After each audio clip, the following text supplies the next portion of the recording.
Here we go.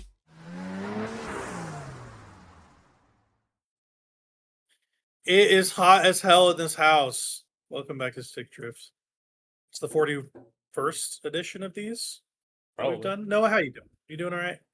Yeah, doing all right. It's very very air conditioned where I'm at, so You know, it is for me too. Thank goodness for air conditioning and that it is good and that we are not like Europe where they don't have air conditioning. apparently they don't. Yeah, that's crazy. I did not know Yeah, that they no, were living it's in the dark ages. they are living in the dark ages, and it turns out the government's mad at them for using AC units. Wow. So I heard I don't that know. people were like freaking out about our grocery stores too. They're like, "You guys have everything in your grocery stores," and we're like, What, you sell "Yeah." whiskey next to milk? That's crazy. That's so funny.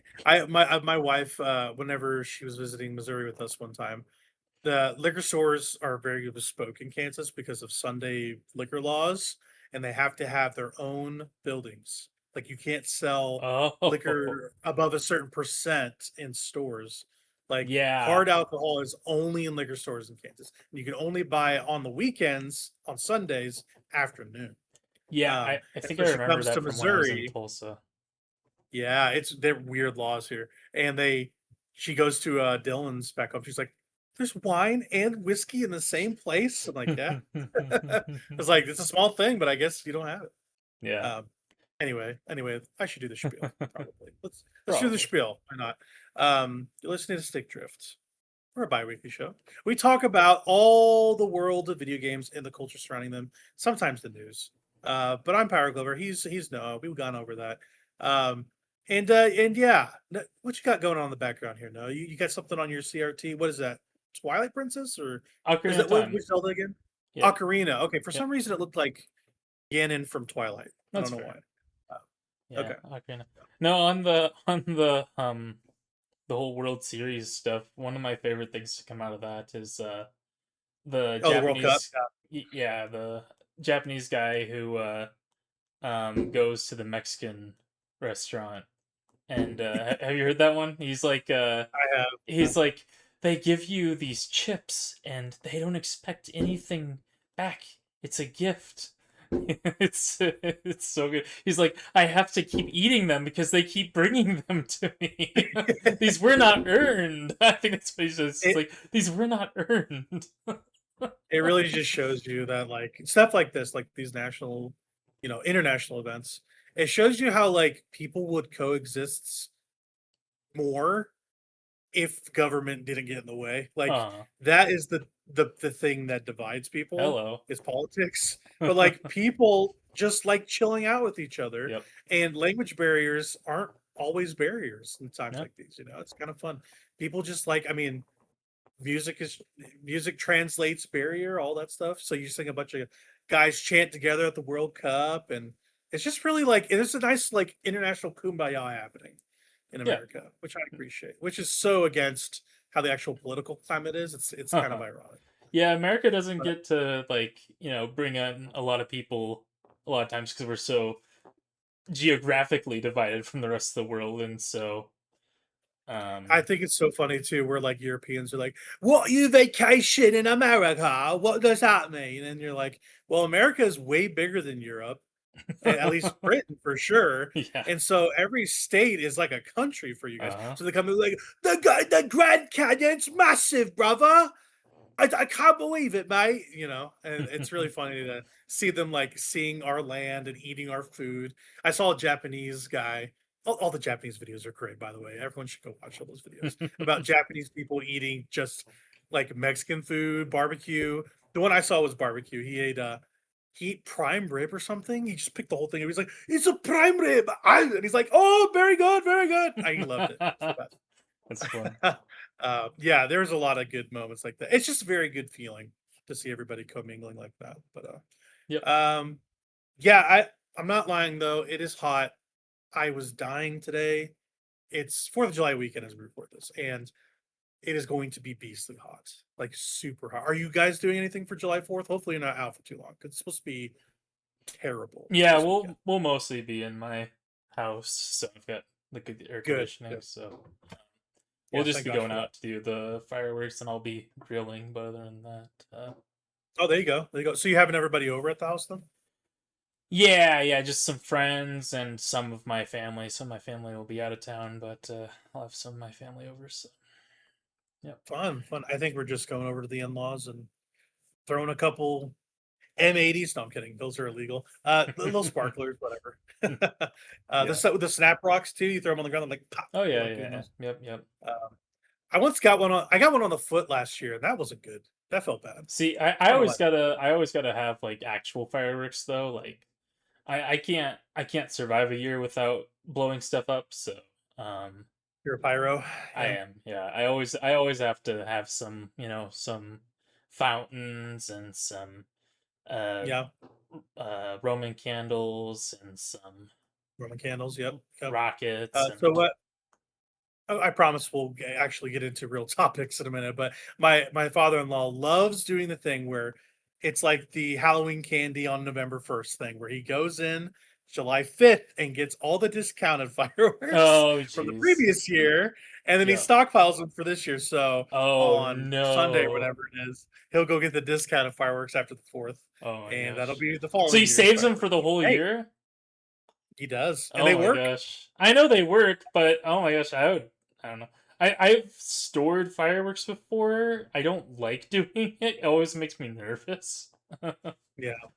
Yeah, I mean, it's just him and his wife. They're both retired, so Yeah. nobody's there to monkey around. But yeah, I would be worried too personally. I just would. Um, but yeah, before we get into the gameness of the podcast, let's talk about a couple things. So I've decided I'm going to finally build this PC I've been threatening to build for the last 2 years. And the thing I'm buying first is RAM, and I'm buying it this week. And Noah saw the price of the RAM I'm buying, and it's really bad and it feels bad. But you know what? You're hearing all these corporations grouse about these component parts going up 2x, 3x. Like if I don't get it now, I'm going to regret it. You gotta get that And I think you dedicated tend to wham. agree. I gotta get it before I dedicate myself. Um, um, Honestly, for the price of it, I could get a dedicated Lamborghini. Like that's how much. Uh, Not quite those prices yet, but they're getting there. they are, and I just know by the time we hit the fall, it's going to be bad. So Yeah. that's the first step, and I'm just going to chip away. Honestly, that's one of the big hurdles is just paying for that, and then all the other stuff I will just gather as I go. And we talked about it. Maybe I'll come over and we'll have a party and throw it together. That'd be fun. Yeah. So we'll see what we do. That'd be good. But yeah, I'm pricing on the PC, and I'm kicking myself for not doing it sooner. That's kind of where I'm at. But Yeah. purchasing is happening this week, so that is where I'm at with that. For a segue, we haven't really talked about the Steam machine on this podcast. I know because I've listened to the last couple. We haven't talked about it, so let's talk about it No slightly. GameCube, See, dang. the Steam machine was supposed to come GameCube, out yeah. at around $700 to $800. Yeah, the GameCube was supposed to come out around $700 to $800. Noah, what is it coming out at? It's like $1,000, over $1,000 for the GameCube. I remember the GameCube, it wasn't quite that much. So I'd say go out and get the game- GameCube instead. I think the GameCube might be a bit expensive. The GameCube was $100. Do you Yeah. remember that? 100. No, I don't remember that 100. because I was a child. I didn't buy those things when I was a child. People bought those for Well, me. that's true. But we could have so many GameCubes for one GameCube. Yeah, So you could buy 10 GameCubes for one GameCube. I bet if you hooked 10 GameCubes together, you wouldn't get the specs of a GameCube, but you'd still have 10 GameCubes, so that's kind of cool. the the guys I like listening to, Game Mess, Mike Benatti and Jeff Grubb, one of their community members made a cubivore converter, and they go from like the price of current cubivore, what that would be in cubivores, whatever the amount is for something. So like the price of RAM would be like 0.8 cubivores or something like that for That's current prices. beautiful. Yeah, I need to find that link and send that to Yeah, you. We should Cubivore is just a really measure everything expensive in game, isn't it? cubivores. Yeah, it's like Yeah. 400 or 500 bucks right now. Yeah. We should make that our measuring stick for literally everything. That's So good, yeah. the new PS6 might be worth 2 cubivores, let's say. Americans will use anything but the Uh, metric system. real. That's so real. Uh, Anyway, let's get into the topic. This is a game podcast after all, so let's talk about some video We've been games. talking about And games. let's start with a new-ish one, a new entry to a oldish video game. It's another chapter of Deltarune. I've looked at this. I've played Okay. 20 minutes of this. I know where we're at. It's a little discombobulating because I'm like, okay, I kind of remember where the last one ended, Yeah, I had but no it idea. just kind of picks up, and I'm like, I don't know. How much have you played of this? I haven't really. Oh, played much. I've completed it. Oh, you have? Okay, Yeah. so what's your thoughts? I don't know anything about it. So It's cool. Yeah, it's the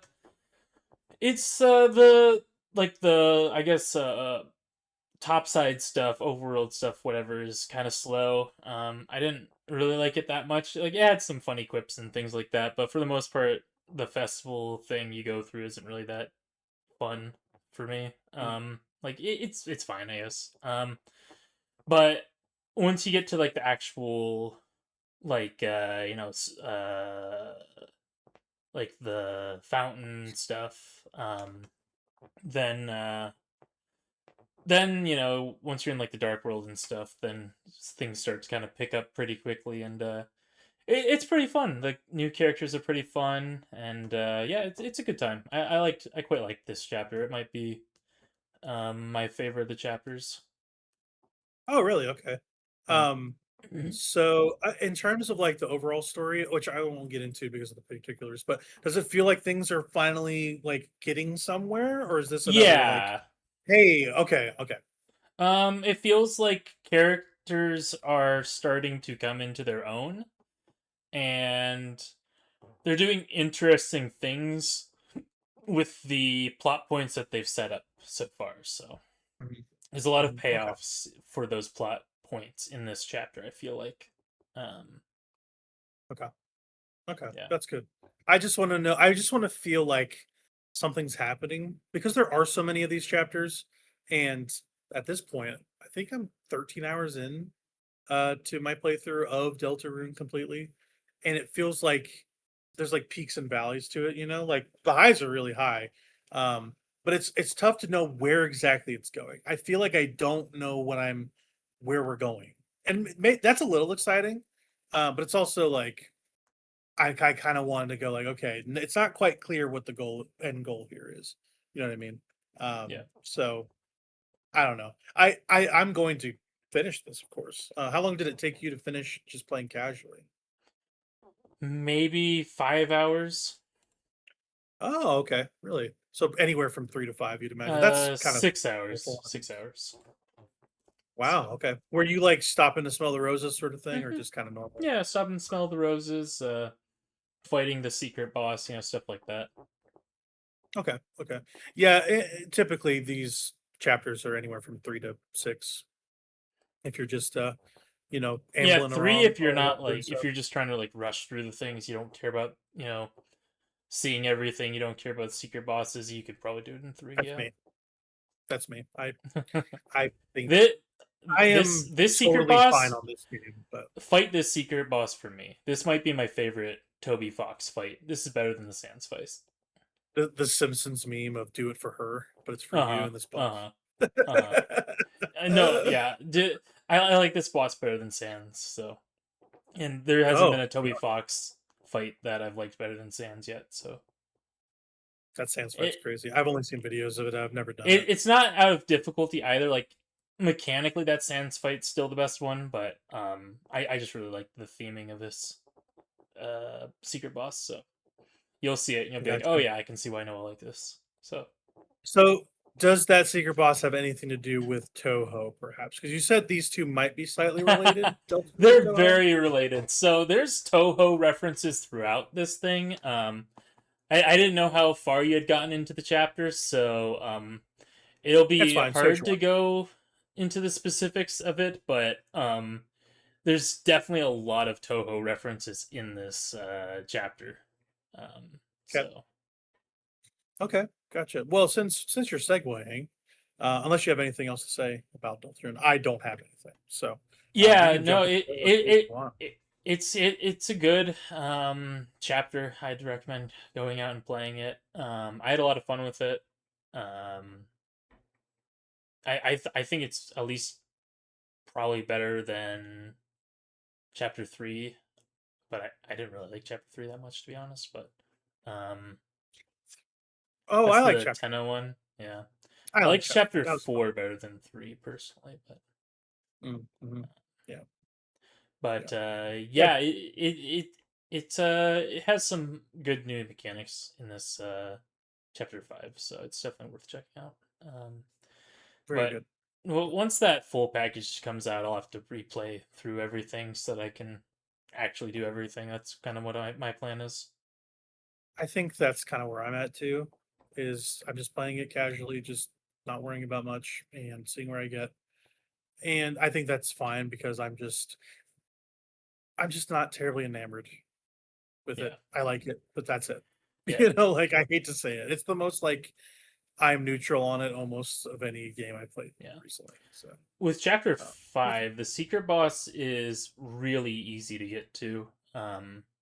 Like I was just playing casually without any sort of guide, and I was able to figure it out. You just collect like these coins, these pink coins throughout the chapter, and you just oh, need 10 of them to get a key, and then you can use that key to get to the secret boss. So okay. that's the method. Easy. Yep, it's Easy very enough. Easy simple. enough. So you'll know just by stopping and smelling the roses a little bit. You can probably find your way to it. So Okay. That's I Deltarune. Noah's played it and being it. Did he say when 6 and 7 is coming out? Those don't chapters? think so. I have no idea. I just assume it's a yearly cadence now, but Yeah, maybe I'm wrong. yeah, that sounds right. Okay. I just play them whenever they drop. I'm not too worried about it. I'm not like the edge of my seat or anything. I'm You satisfied know, with chapter 5, and I wouldn't probably play chapter 6 even if it's out right now. So okay, fair. Yeah, I'm at the point in my life where there's just so many video games I'm into, so many things I'm into. Things will come to me whenever yeah, they're around. I don't ever go like this is the one thing and nothing else matters. Like there's nothing like that for me. So, okay. I'm kind of like that with that Touhou remake though. Like oh okay. when that comes out, I'm gonna be dropping everything. So there's that. I was I'm trying to think. I don't know what my most anticipated game is coming up. Probably Control Resonant, probably because I love Control and Alan Wake 2 so much. But I don't have like that North Star I'm necessarily looking to. Like, okay, academically, like I've been saying, the North Star for everybody is GTA 5, GTA 6 to see how crazy that will be. But that's more of like a people watching thing for me to go to see Yeah, I like said how everyone reacts to that. I'm So not really that interested in that, but you do you. that's fine. I'll be the guy to play that game and I'll let you Perfect. know I how don't even have a $100 system that can play it, so and I'm I'll perfectly let you know how content that with that. $100 version is with all those extra shops because I'll get the expensive version because I'm a Yeah, sucker. $100 for a game that you can never own. How does that feel? Feels good. Yeah, you'll never own it because they're not printing it on. I guess they're printing it Yeah. on disc like later in the year. They said or something like that. They I don't think so. Yeah, no, what I Probably read not. was that they didn't print it on disc initially for like the pre-order because they didn't want the game to leak early, is what they said. That was the Well, reason. that I believe, but this hope that they will eventually do this is I think far-fetched because once they get you used to the idea of buying a game and not being able to sell it and buying it on their terms, they are never going to let you get a disc copy of that game. I mean, that's They're what just not going to do it. Sony's doing. I don't think that's what Rockstar's doing though. I think of anybody, Rockstar could do it, and they could, and everyone would be fine with it. Like I feel that way. Like most games cannot dictate that sort of behavior. Rockstar can do whatever they want. They literally have carte blanche to be as any company they want to be. They have untold amounts of money. GTA 5 has sold 250 million units by itself. They have more money than God. GTA 5 online is so popular and such a cash cow that they didn't even announce any plans for GTA 6 online. They do not want to mess with that until they absolutely have to. They have more money to make any decision than that they want to. See, Like, you're I'm saying curious. that about Rockstar, but like they don't have that Fortnite money though. They have more money than Fortnite. Fortnite is What? not doing as well as you think. Huh. Fortnite is not doing as well as you think. And also, GTA's been around for a lot longer than Fortnite. Yeah. Like a lot longer. I don't know how many players they would have over a Fortnite, but like GTA 5 is it's the biggest video game to ever come out. And 6 will be the biggest moment in entertainment history. Like, I'm not even being facetious about this. That thing is going to sell maybe 10 million copies on day one. Like, it's going to be that big. See, I don't think we quite have the numbers to even compare, because I don't think it's going to be the same. It's going to be one of one. yeah, GTA's big, but like It's so Concord's bigger. Oh my god. Concord was like the largest game ever. So Noah, if you could only work for Sony, you would light that torch and make that game happen. And I would make continue to Concord thrive. 2 happen, except it would actually be good because it would be a parody of itself, and it would be so awesome. I have news for you. Concord 2 is just that Fair Games game. What That's is basically that? what that is. Fair Games. That's I that don't know other what live that service is. game they've been hanging out with. Oh, really? Yeah, they've been trying to make this. They've been trying to make this other game. Well, okay, it has a new name now. It's called Break-In. But they've been trying to make this other live service game for years with the ex-head of Assassin's Creed, Jade Raymond. And for some reason, they haven't put it out yet for either troubled development or whatever. But it's Just still that hanging name out. Breaking is giving me Hyenas vibes, so I imagine it's 100%. probably going to be something where they're like, "Hey, this isn't fun." Well, what's going to happen is they're going to put it out and it's going to be uninspired, and then everyone's going to play it and they're going to shut it down just like Conflict. At least with Hyenas, they had the decency to be like, "Hey, our playtesters said this isn't fun, so we're just not gonna release it, guys. Sorry, we made a bad game. Our bad." That's so fun. It's and then Sony has the gall to go like, we need more live service games after shutting down Destiny and sunsetting Bungie's team. But we need more live service games. We try just one more. We promise, just one more, and we'll make it all happen. Helldivers, we have another battle pass out for you, and you're going to be able to continue to fight the good fight. I promise that game is still Oh, good. Helldivers. I never got into it. I didn't get the itch to play it ever. I played Just it, but another, I didn't ever enjoy it. So just another multiplayer game for Noah to drop on the pile of friend slop, right? yeah, it's friend swap for me, but that's like expensive friend swap. Like I bought that thing and like I played it like maybe 3 times. Like I just never enjoyed it. Anytime I play it, Me, like people would be playing content that was like way out of my scope, and so I would just be lagging behind because I had no idea what was going on, and I just yeah. never had fun with that thing. Me, but with Arc Raiders, same thing. Oh, that same thing for you too. I mean, Yeah, I've never even played Arc Raiders, so yeah, I would not know what you I'm never doing. played Arc Raiders? I thought you No. did. I thought you did. Oh, okay. Could have sworn you bought that game. Maybe I'm wrong. Arc Raiders. You dodged Now a I'm bullet trying on to that one. think. What is Arc Raiders? Arc Is that Raiders. game? That's so funny. I Don't think you remember what that definitely. game is. Arc Raiders is that extraction shooter that's made by Oh, Miku. I did play that game. I forgot that game existed. I played that thing for 14 hours, I guess. So Yeah, I played that game some of is it. I all forgot right. it existed, to be honest. The So worst thing I could say about that game is that the voice chat works half the time, and the it feels like you're just managing equipment all the time, and that's really lame. the worst thing I could say about that game is I forgot it existed. So Yeah, that's pretty damn. But something you didn't forget existing, Noah, was all these Touhou games. Touhou 6, 7, 6, 7, and then There 10 you and go. 15. You like my emoji I put in the notes? I thought That that was was appreciated. horrible. Yeah, I knew you'd like it.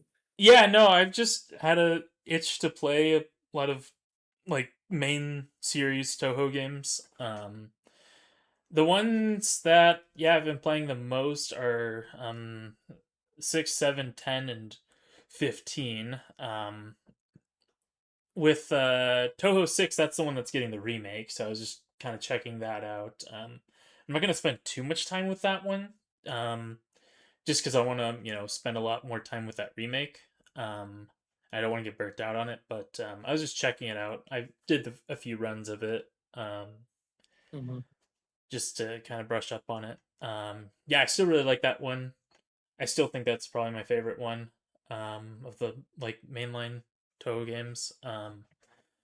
Touhou 10, that's Mountain of Faith. 6 is Embodiment of Scarlet Devil. But Touhou 10, I played a little bit of it. That one is, um, that one's a pretty difficult one for me, to be honest. Like, the patterns are kind of difficult for me, and it's also a really fast one. That one seems a lot faster than, like, the early Windows games. But I was playing a bit of that, and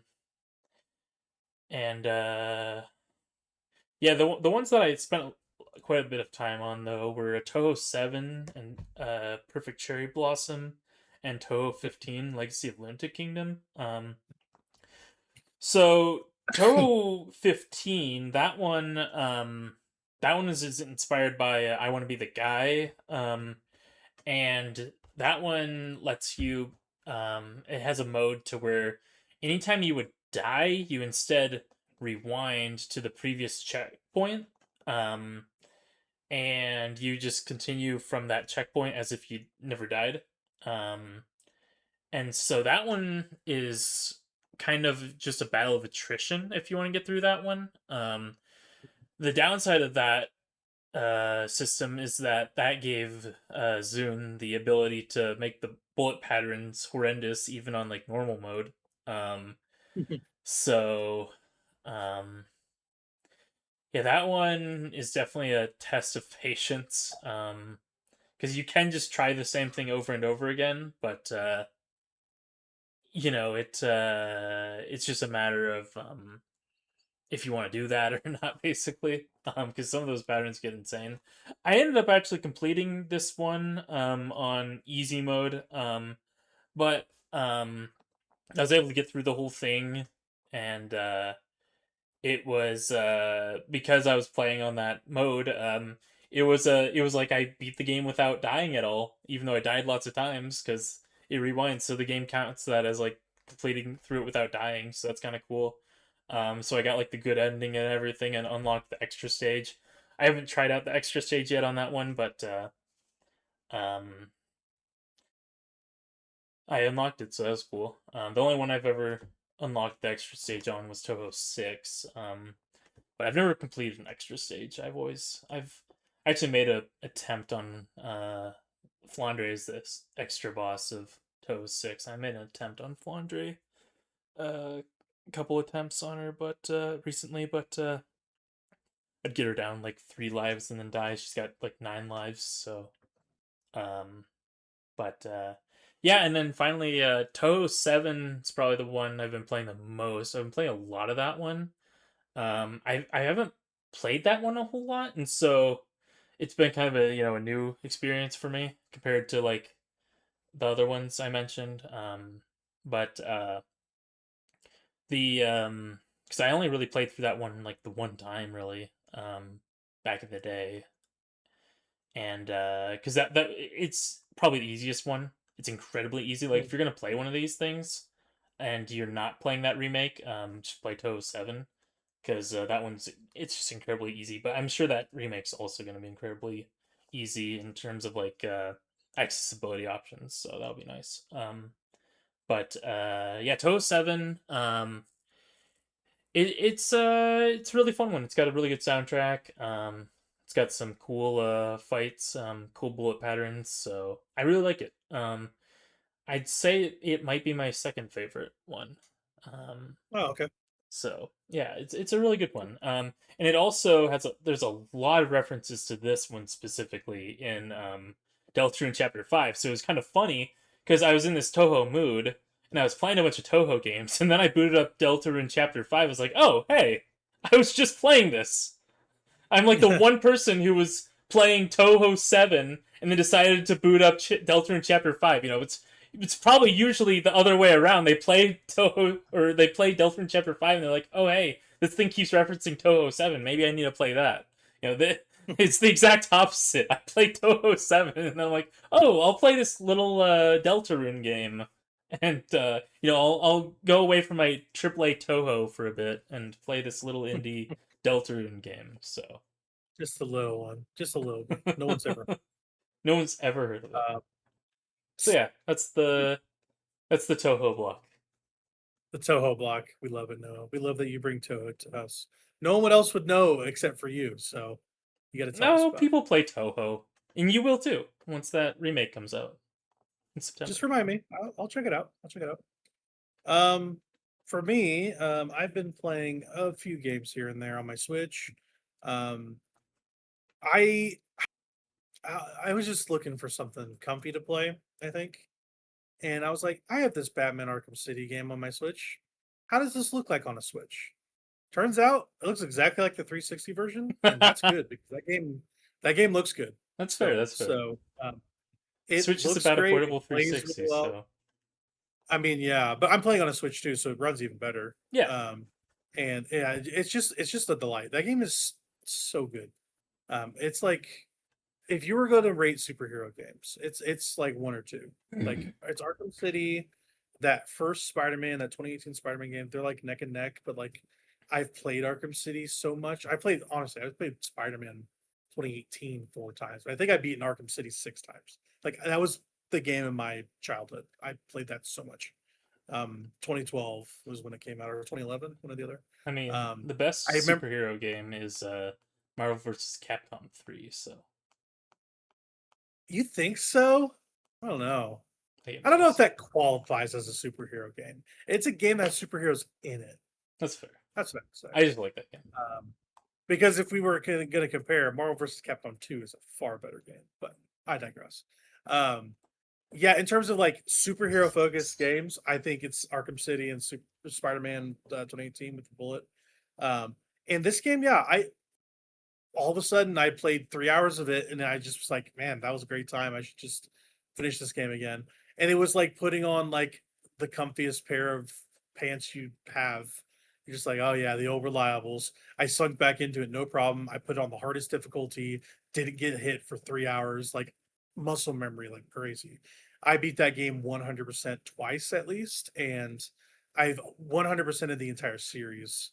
Like those Arkham games were like my jam. Those are my bread and butter. Like you talk about you having a bread and butter, those were my bread and butter. So I'm a huge Batman fan, but even bigger Arkham game fan. So yeah, I don't know if I'm gonna like finish it, but like on a rainy day, I'm gonna keep picking it up and just pick at it because it's one of my favorite games of all time. I love Arkham City. There's also a rumor too that Rocksteady, after their Suicide Squad, kind of veering off into Suicide Squad land, they're going back to Batman, which is exciting to me. It's kind of a bummer because the original game directors and design leads from those first 2-3 games aren't there anymore. They went off to make their own studio. But the core teams are intact for that Rocksteady new Batman game. So fingers crossed that comes out in 2035 or whatever. So that's a fun one. I like that. I went back to Final Fantasy X/10 2 HD remaster with the intention of getting through it. Like my white whales this year were Fire Emblem, Three Houses, which I did, and I'll wrap that up here in a second. Final Fantasy X, and then Persona 5. I'm making my way through Persona 5, no updates. I'm just not going to update it every week. That's just lame. So I'm just playing that when I can. And Final Fantasy X. I'm 4 or 5 hours into that thing. And I'm debating whether to play this handheld or on my PlayStation 5. Like, I think the Switch 2 is just better for like how I play games now. So I might just continue it on that way. I've been kind of just playing side by side that guy, make a little progress here, make a little progress there. And I'm like, I might want to just carry this thing around. I don't know. It was really nice to just walk around or sit on the couch and play Final Fantasy 9 this year. I really enjoyed playing that game that way, and I might just do that with 10. Cool, I might. 10's a lot 9's longer, I great. hear. 10's a lot longer, and it's more conducive to my lifestyle if I can play it while doing other things too. Yeah. So I might just do that. It's so hard to commit 70 hours sitting on a couch, Uh-huh. like with a console. Like it's I so don't much easier to even take do that my anymore, Switch. really. Yeah. Really? Yeah. I do that from time to time. Like I'll get to a game here pretty soon in GTA 5 where I've been playing that on the couch and it's been nice. But I've been playing my Switch. Like that's what I'm playing. I play that almost over anything else. And it's the best thing I own right now. Like I love it. I love it so much. So there's a good chance I go back to Final Fantasy X on Switch 2 and just play it through that way. Seems the way to go. And then yeah, like I mentioned, the wrap up of Fire Emblem Three Houses. The last time I talked about this, I was in chapter 19. And since then, the next day actually after we recorded that, I beat the game. I told you about it as well. That is a top 3 Switch game, 100%, That game's unequivocally. awesome. I love that game. You're right, Noah. You are right. I am so That's a glad I beautiful finished game. that game. I'm so glad I played the Golden Deer route first. That was the Yeah. right way to go. Yes. Yes, Because absolutely. because of the lore. You're totally Yes. right, 100%. Yep.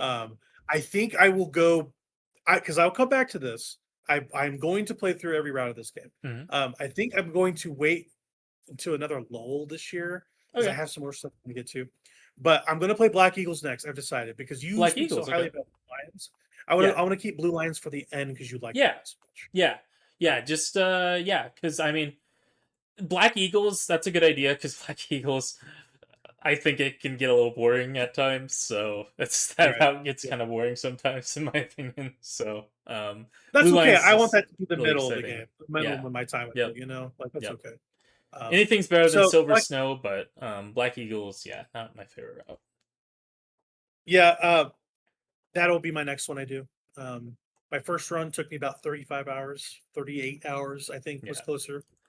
For my Golden Deer route, and I adore that game. I loved Hmm. my party. I love my characters. Claude is one of the best He's a characters goat. in He's goated. RPGs. Like Yeah, he's such a I goat. I, I mentioned exactly. I mentioned this last podcast too. This long project I want to do of ranking these RPG characters, Hmm. just a different series and ranking them by party composition and the strength of the actual game's components. Like, hey, these characters in here, like, what would I rate this game based on its characters? And then how Yep. does that measure up to other series? Like, I want to make that a long tail project. I'm kind of honestly, I count the GTA games in this realm too because those are just Western RPGs, dude. Like, Yeah, they that's just are. what they are. Yep. And I think characters count there too. So, like, at some point where I'm gonna have like a tournament style bracket, and maybe these series might face each other if I play enough Fire Emblem too.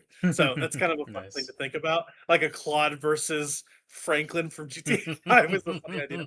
Um, but anyway, Claude is a top 5 character in RPG games. Like He's I so can put cool. a couple people above him, but not that many. Yeah. He's Yep. incredible. Incredible. The Very well story was written great, character. just as good as you said. Yep, just as good as you said it was. I love the wrap up stuff they do. Depending on the support conversations that you see and the like the projects they get linked to every week. So like for instance, you can like raise your flying skill, whatever. Yep. I always paired Claude with Marianne, and then Mhm. he ends up marrying her. And I Yeah. didn't know Yep. if that was I didn't know if that had to do with that or if that was always going to be the case. I have no idea. But I think it had to do with me always pairing them I think together. so. Yeah. Uh, If I remember right. and that was really cool. I Hmm. loved that. Yeah, you get to play Seeing that was such a matchmaking. nice You two should surprise. kiss. Yeah. Yeah. And speaking of, there is some you can romance people. I never did. So I Yeah. just ended up with Sothis because Yep. I was just so focused on doing everything Sure. else. Yeah. I never really pursued an actual person. Um, I would have gone with Shamir. She's scary. I Hmm. like that. Hmm. Um, She is but pretty awesome. yeah, it took me aback because you get that ring from Gerald's grave. Spoilers. And they're like, you could give this to someone that's special, and the only it was after the final battle with the bad guy, and they're like, you could give this ring to somebody. And it's like, who will you give it to? And it's so this and then question mark. And I'm like, oh man, but the choices are endless. So Yeah. I chose Sothis obviously, and we lived happily ever after together in one body. It's a little America feeling, but Yeah. Weird. it's a little weird. Yeah, Anyway, Shamir and Catherine are really great in that one. I like Catherine a lot. I like Shamir. Okay, Catherine is cool. She's cool. I thought she'd be a lot more interesting than she was. She kind of reminds me of a oh, what's her name? The girl that likes Gerald. Oh, Leonie. She's like a Leonie? Leonie. Oh She's like a no, Leonie. she's not a She's like a Leonie. Leonie for the green haired lady, the green haired priestess. She like Oh, she loves gets better her. if you, yeah, if you like go through her route and stuff. I've romanced her before. If you go through her route, then she gets better. Yeah. I recruited Catherine, and a couple other teachers slash soldiers and stuff. My team was extremely strong by the end. But yeah, sorry to wrap it up. I'm kind of rambling on about Fire Emblem. It's it's a top 3 Switch game, like 100% unequivocally. Um, I am mad at myself I didn't play it sooner because I would have had I known. Yeah. Honestly, the thing that was dissuading me was the length. I didn't know it was going to be under 40 hours, 240 hours, or above. Like if I knew that it would have taken me this amount of time, I would have done it sooner. Yeah. I think that's kind of how I feel. But yeah, What'd you adored think that of game. God Shattering Star, the final theme? Pretty good. It's Uh-huh. pretty good. Once it kicks Uh-huh. in, you're like, all right, we're in a final battle Uh-huh. here. Okay. You're in All the right. final battle against the big bad that they've been hyping up the entire game. The Nemesis fight was brutal, and I got Not destroyed like just 4 Nemesis, times. all of the freaking, what do they call them? Dead Yeah. apostles or whatever? The dead Uh, soul. the other like the ghosts of the houses of like Yeah. folk, Yep. um, Yep. which was really sick. That fight was Aw. awesome. So you're like seeing like all the old like the original house members face Yes. you in their like ghostly forms, and Yep. they're all like really powerful. Mm-hmm. I'm glad I did those extra battles at the end because I'm like I needed it like Uh-huh. major. By It's a the tough time I battle. think I think the highest party member I had was Claude was 58. Everyone else was late 40s, early 50s. I was like 57. Even Claude was above me. Claude was doing work, dude. And there was Mm-hmm. at some point, once I got that Barbarossa job from him, which is so goated, by the way. He became unhittable. Uh-huh. Like Uh-huh. that boss fight, he's unhittable. Cloud is Um, so broken. Flying in bows is just so Dude, broken. it was crazy. Uh-huh. And he was also countering everybody. Like I think I went through 2 months straight, no joke. He didn't get touched, Claude. Yeah. Like he was so good. I moved all of his vulneries to everybody else. Like he didn't need them. He didn't need him. Like Yeah, he was so busted. he's not gonna get hit. Yeah. No, Yeah. it was so Um, sick. I also put a crit ring on him too, so like that was big. That was a big yeah. one. So He's really yeah. fun. Edelgard's really fun too to play around with because her like unique weapon, if you use like its unique art and you kill someone with it, you get an extra turn with her. Like you straight up just get an extra turn with her. Ooh, Uh-huh. that's kind of sick. Uh-huh. It's Oh, really fun. Yep. You just go so around. did he? She's a heavy armored unit, so you're kind of have to Yeah, run around with this heavy armored unit, but you just whack people with your axe, and you just go to the next guy, whack him. So I gotta say too, the climactic moment with Edelgard and your character is about the coldest blooded thing I've ever seen in my life. Like she is like, end it, and as she's talking, she cuts her down. Like she doesn't even get to finish her sentence. Like that is one of the coldest things I've ever seen. mm-hmm. Like over it, sort of thing. Like don't even care what you're talking about. It's the equivalent of John Wick finally getting to like his puppy's killer, and as he's pleading for his life, he doesn't even get to finish his sentences, just finishes him, and then walks away. Doesn't even relish in it. He's just like, I'm here to do something. Yeah. That's how it felt. It felt like I was taking out the trash. Yeah, yeah. That's kind of She made her bed lie in it. she So is okay. I'm gonna play this Black Eagles route at some point. uh-huh. I would find it very hard to believe that I could be sympathetic to her, but maybe they try. You just play Maybe they that try. route, and then you're like, holy crap! Like that's just kind of how it works. You play the route. Like, yeah, it's probably good to play that before playing Blue Lions, because now you're like, okay, I want to know more about this Edelgard person, because Dimitri's not really in the Golden Deer route at all. No, I was shocked how not any he is. I think he just dies Yeah, off I had screen. to It's see- kind of awesome. Yeah, okay, straight up, the 3 house battle that you have again, that's reminiscent of your early battle. Uh-huh. He just straight up dies off screen, and Dedue's like, "Oh no!" And I'm like, "Huh? You just killed It's you killed the awesome. Boar King." Yeah. It's crazy. Yep. And I remember saying this last podcast, and you were like, "Yeah, people just die." And People I'm just like, die. "Yeah, I guess so. It doesn't matter how important you are." I'm like, "I guess you're right." Yes. I love stories that are like that. Freaking Yeah.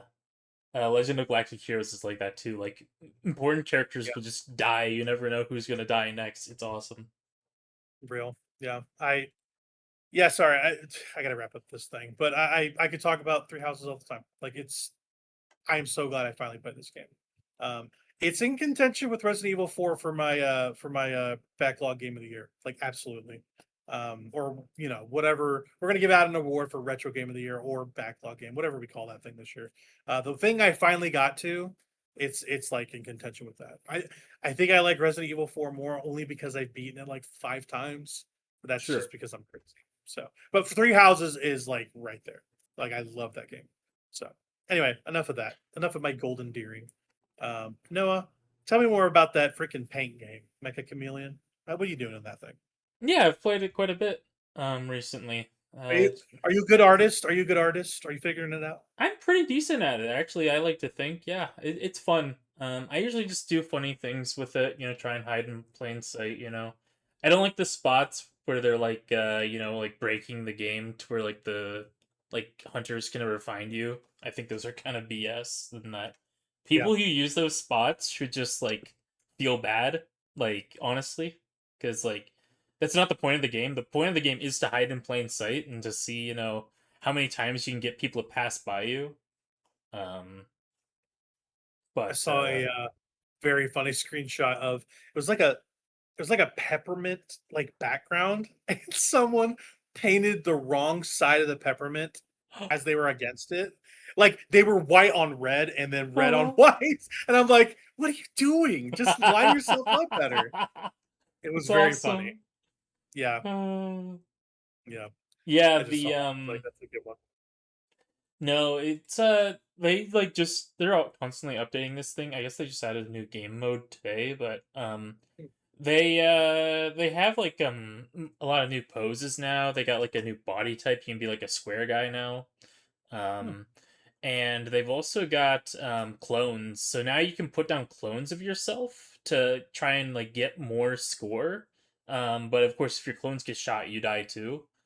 But you can also stack like clones on top of your normal body and try and make weird shapes and structures. So I try to make like modern art a lot of times with the clones. So I've had a lot of fun like trying to mimic actual structures in the levels with the clones. So I've had some success doing it. So I've had a good time with it. I think it's a fun thing that anyone who plays on PC with friends should own, because it's cheap and it's just dumb fun for a night. It's kind of like a Jackbox sort of thing. Like you can just boot it up, play some hide and seek with friends, and nobody really gets mad about it.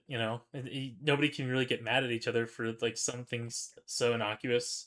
The only thing that makes me mad is, like I said before, like if you're hiding in like a space that the hunters just can't get to you at all, then that's kind of stupid.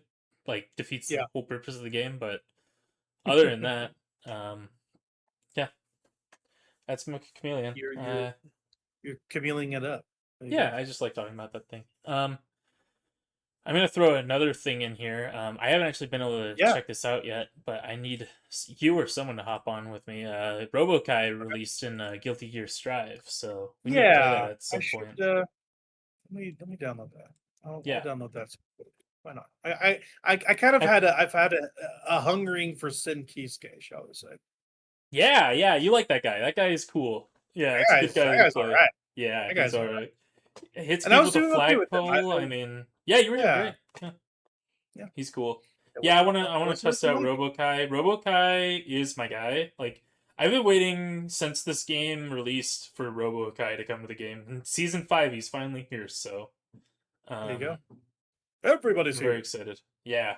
Robo Kai is so awesome though. I love his new design.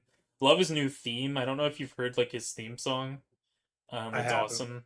awesome. He looks Yeah. great, by the way. He just looks Yeah, great. he's so cool. He's got so much aura. He's so awesome. And speaking of, we've been both getting into One Piece. Buggy's VO. He's Yeah, for the Japanese. Yep, Japanese VO of yeah, Buggy is. Yep. So that's fun. that's great. That's Um, great. he's Buggy's a cool awesome. guy. Yeah, Robokai's very Buggy coded character for sure. He's like the joke character, but he's he knows Hey, how to be serious as well. So I love it when Buggy screams at the top of his lungs. It's so uh funny to me. He's uh like, ah! It's huh. so funny. It's so funny. But yeah, Robokai. So you haven't played him yet, but you're about to. Yeah, yep. Okay, I was I waiting will. for I some will. friends to hop on. Yeah. We should play this So weekend. Let's do that. yeah, Let's do that. yeah. I'll get on that thing with you. Okay. Um, Okay. but yeah, the fact that like the little like I don't know if you saw like the trailer, the little beetle that's like powering him is it's so funny. I saw that. Uh-huh. So awesome. That's a good trailer. That's a very good Uh trailer. He's so expressive too. I really uh-huh. love it. I don't know how they made a robot so expressive, but it's kind of awesome. I know. It's really awesome. They do a lot of cheating with like the facial stuff. Uh-huh. Like metal shouldn't move the way it's moving, but it's a very fun. It's very Um, funny, yeah. That's why it's yeah, alive. It's funny. definitely. Uh, so yeah, there's some Guilty Gear for that ass. Yeah. What about some Hatsune Miku Logic Paint S? Is that a painting game? Or is No, that just the name of the game? it's more like a puzzle game. Okay, right. I've played like 30 minutes of this thing. I just wanted to Okay. mention it because I don't play puzzle games like at all. This is basically like kind of like a Sudoku sort of thing. Um, Oh, but Sudowoodo. yeah, but like you're making images, um, What by kind of it? like pixel art images, I guess. Usually they're like related to like Hatsune Miku in some way, but Yeah. the um it's not very it's not my type of thing. I spent like 30 No? minutes playing this. I've played it like twice, and like each time I played like 15 minutes. I'm like, man, I remember why I don't play puzzle games. They're not my thing. It depends on the puzzle game for me. Yeah. Like a Zuma? That's a good game. We like Zuma. Okay, Zuma I can play. I could sit down and play Zuma. I'm a kind of a freak for Zuma, yeah. It really depends on the game, like for puzzle games. Yeah.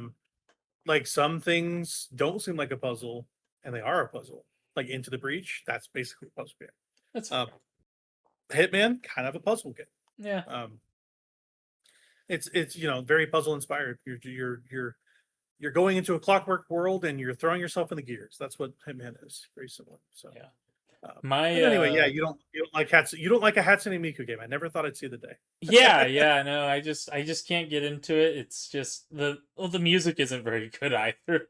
Like they don't Oh. have like Miku music in the background, so I'm like, why am I even playing this? Like this isn't really great at all. This is BS. Um, Yeah. yeah, but but my like little like repetitive game thing.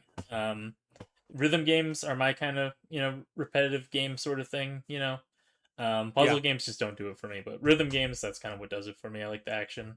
Right. So Right.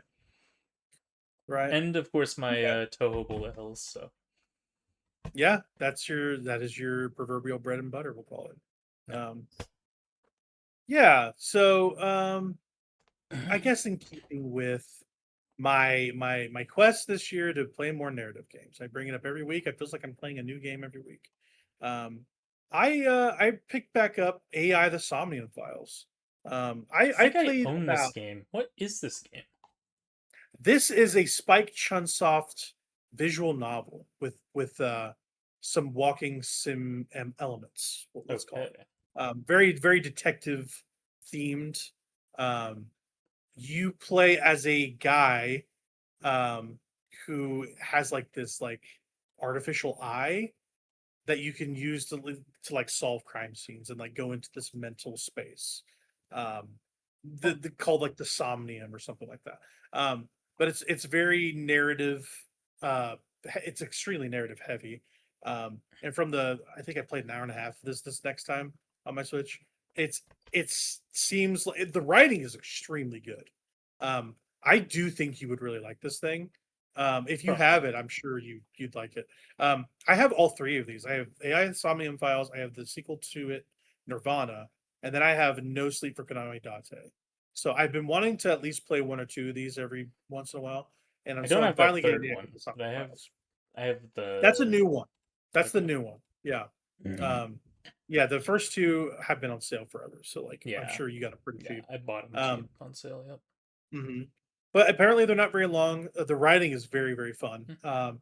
And it's very light. It's from Spike Chunsoft, Mhm. um, who isn't that the That Danganronpa is, yeah, it's publisher? a danging Okay, wrong, but yeah, very Japanese game. Um, but yeah, the character Date is very very charming, very fun. Um, and it's like whoever translated it has a very good sense of humor and very good tone for what this thing is. Um, good. and yeah, it's good. It's good. I think if you get a spare moment and you're interested in it, I think you'd like it a lot. It seems like a very known thing. Is So it better or worse than Valhalla? it's not as good as Valhalla yet. I haven't finished it. Like once I finish it, I can make that estimation. But it's going to be hard to top Valhalla. Valhalla was so good. It's Huh. one of the best narrative games there's ever been. So um, I want to play that Nirvana game like from Valhalla that Mm-hmm. spiritual sequel. Oh, I want to play trust that. me. I want to play that too. We don't know when that game's still in development, let's put it that way. Right? Do they have any screenshots of that thing, or have they just They have only talked about it? screenshots. There's a Steam page for it, yeah. There is a Steam page. Okay, Yeah. I have not seen it. So okay, Yeah, there's okay, a yeah, Steam I page for want to. it. It's been out basically since like that Steam page has been up probably since little after Valhalla came out. So that thing's been up forever. Really? Wow. Uh-huh. Yeah. So Um yeah, and I remember you telling me they segued to. Well, they altered their path. They went to 45 they Parabellum did. first, Yes. Yep. and then they're going back to Nirvana. Okay. Yes. Yep. So Okay. development on 45 Parabellum's like complete. They're just trying to publish that thing at this point. Um Yeah. Give it a good, nice sheen. Yeah. yeah. Okay. Um Yeah, that's good. I will definitely play Nirvana when that comes out, like 100%. yeah. Um, You should play so Parabellum too. I'm going to be playing Parabellum. I think you've seen yeah, I some probably of will. Parabellum. I It's a watched really the good looking Steam game. trailer. Yeah. Yeah, I watched the trailer on Steam. So Yeah. yeah, I'll check it out. It's more of a PS1 coded thing, Yeah. 3D graphics. So Yep. um, yeah, I guess we'll see. But yeah, AI the Somnium Files for that. The opening bits are very very good and very engaging. So I will see it through. I'm also playing like a million of these. So I'm playing this Paranormal Side Pentiment, like I always said. So I'm just hopping between those and seeing which one catches me more. But yeah, I intend to finish all those and more as the year continues. That's my big project for this year for smaller narrative games. And then yeah, the game I've been playing the most besides the newest game on my list here at the very end, which I will talk about, is I'm playing through Grand Theft Auto 5 for the first time. I have never done that. I've never played through a GTA 5 or GTA game completely. Even though I'm most of the way through 4 right now. I started 4 at the beginning of the year too. I don't know what it was. I had a hankering to play through GTA 5. And yeah, it is a weird thing. It's seeing this thing finally and understanding, kind of where it stands in the cultural like zeitgeist, like it being like literally the biggest video game of our era of all time is a really interesting thing. Because it's so oh man, I don't know how to explain it. It's it just kind of like disgusts me and it excites me in weird ways. Like it Hmm. is so there's really high peaks to this game. In the story mode. and then there's like really depraved valleys that they just do stuff for shock, and I don't quite have a full opinion of it. I'm very mixed on it. Like I've always heard this campaign was really uneven, and the characters are really uneven. But seeing it in action, it just shows you like how much like Rockstar was able to just do whatever they wanted, and it feels that way. Like the game kind of feels aimless. Like the campaign feels aimless. It's a bunch of characters in a very expensive environment. Um, there's like the money's on the screen with this game. Like that you can see how much money was put into this game even 13 years ago, and you're just kind of like, okay, what's the end game here? Like, why are we just what are these characters doing? What are their goals? Like, are they just running around town being bad people? And kind of, yeah, like that's kind of the thing about Grand Theft Auto 5. It's almost the Wolf of Wall Street of video games in terms of narrative, which that movie is basically like that has the record for most like F words in a movie, most swear words in a movie. And this game is like the epitome of that in video game form, where it's like excess to the nth degree and like morally depraved in like in like very specific ways, especially with the character of Trevor. um he is basically just Rockstar as a game maker manifest. Like he is just the avatar for what a Rockstar game is, like 100%. So the structure of this game, let's talk about that first. The structure of this game is you play as three separate characters and you hop between each, and each have different missions. They basically sliced up the GTA protagonists. It used to be a single protagonist. They sliced them up into three guys and made them all good at distinct things. For Franklin, the gangbanger, the hood rat, he's basically good at driving. He's the wheelman. For Michael, the old con man, the old bank robber, he's the best marksman, best shooter. And then for Trevor, the Canadian Air Force pilot, deranged Canadian Air Force pilot. He's a pilot. He can fly. So like they split all the disciplines of different characters, and they chop the story up in threes basically. And so as you're playing, you'll reach a crescendo with the character, and then it'll zap to another character across the map, and then boom, boom, boom as you go. It's very dynamic. The high marks of this game are when this thing gets crazy and completely like batshit insane. It is some of the greatest mission execution I've played in a bunch of video game.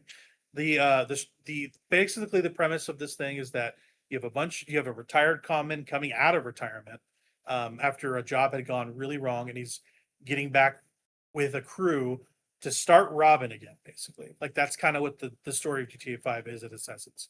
And the strength of that premise is the heists. The heists are the thing about this game that is like the best parts of it. Like you build up your crew, you get the materials, you plan your entrance, your exit. Like you're doing all this stuff, you're picking your route, you're doing well, you're pro-conning it. That stuff is so incredibly strong, and those are when the biggest and most expensive cutscenes and set pieces happen. And let me tell you, I think the best heist probably so far is it's either between you rob basically the FBI. That's a really good one because it takes place in a skyrise, and there's just helicopters running into buildings, like assault on your three-man group. You're just shooting everybody, mowing everybody down. Like that's a highlight. And then you're rappelling down the side of a building, getting into an ambulance and driving off in like this crazy action sequence. Or it's either that one or it's this one where you're in a rural town. You're trying to case this like small credit union pretty much, and you realize it's actually really heavily guarded because it's a bunch of corrupt cops' money in this vault. And so like the police response is like 10 times what you think it would be. Like they bring like tanks and helicopters. It gets insane. So by the time you rob the money in that thing, you're covered in body armor head to toe, and you're walking around with miniguns, mowing everything down in sight. Like it is the most GTA thing possible. Like it is. But it is some of the most cathartic mission design I can remember playing. Like when they do it big, they do it bigger and better than almost anybody else. And that is the top marks. When this game hits its values, and it does, it is some of the most like head scratching, like morally despicable things I've seen. There is a torture scene in this game that you cannot button out of, that you have to partake in. That is not optional with the character of Trevor. That is disgusting. It's one of the worst interactions you can have in a video game. Oh, I thought And you were- have to do it. You have to do it to get through it. You can't skip it, can't nothing. Sorry, what were you saying? Oh yeah, I mean, I've played games where like you're the one being tortured, but I've never played a game where I'm the one doing the torturing. Yes. I think You I'm are all good. I think I'm okay. You're actively antagonizing somebody. And you have to choose between your implement. Like, oh, do I want to yank a fucking tooth out of his mouth? Do I want to hit him with a crowbar? Do I want to waterboard him? Like, you have to pick one of those options. Nah, Like, that is not an option. I'm okay. I just will pick the option and without playing it. listen, I'm okay. I didn't want to do it, but I was just Yeah. like, okay, I'm already here. I'm Yeah, gonna you're just already do there. it because That's I'm fair. gonna I am doing the science. I got to find out what this thing is. I'm going to Sure. be an adult about this, and I'm going to figure it out. I didn't like doing this at all. It's one of the worst things I've done in a video game. And it's awful, and it's been awful since it came out. I knew about this going in, and I still am upset by it.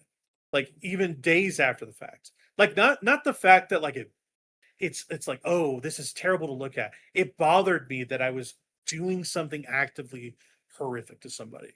Like, actively, and like choosing to hurt somebody. Like, that is not, it's just gross, dude. Like, that's the worst parts of this game. It's just gross. Yeah. And the gross stuff lies primarily with the character of Trevor, who is an irredeemable, pathological, murdering psychopath. Like, you do a bunch of missions with people with Trevor. He's basically just like a meth head, or he's like a meth dealer in the sticks in this desert. Like, this takes place in the equivalent of like a California. He's like out in wine country, pretty much. He's like in the desert, making meth and like getting into bed with like a bunch of foreign Chinese drug dealers and stuff. And you're basically like running roughshod over this town. Like, anything that happens, Trevor's usually part of it. And he's more of a natural disaster than he is a character.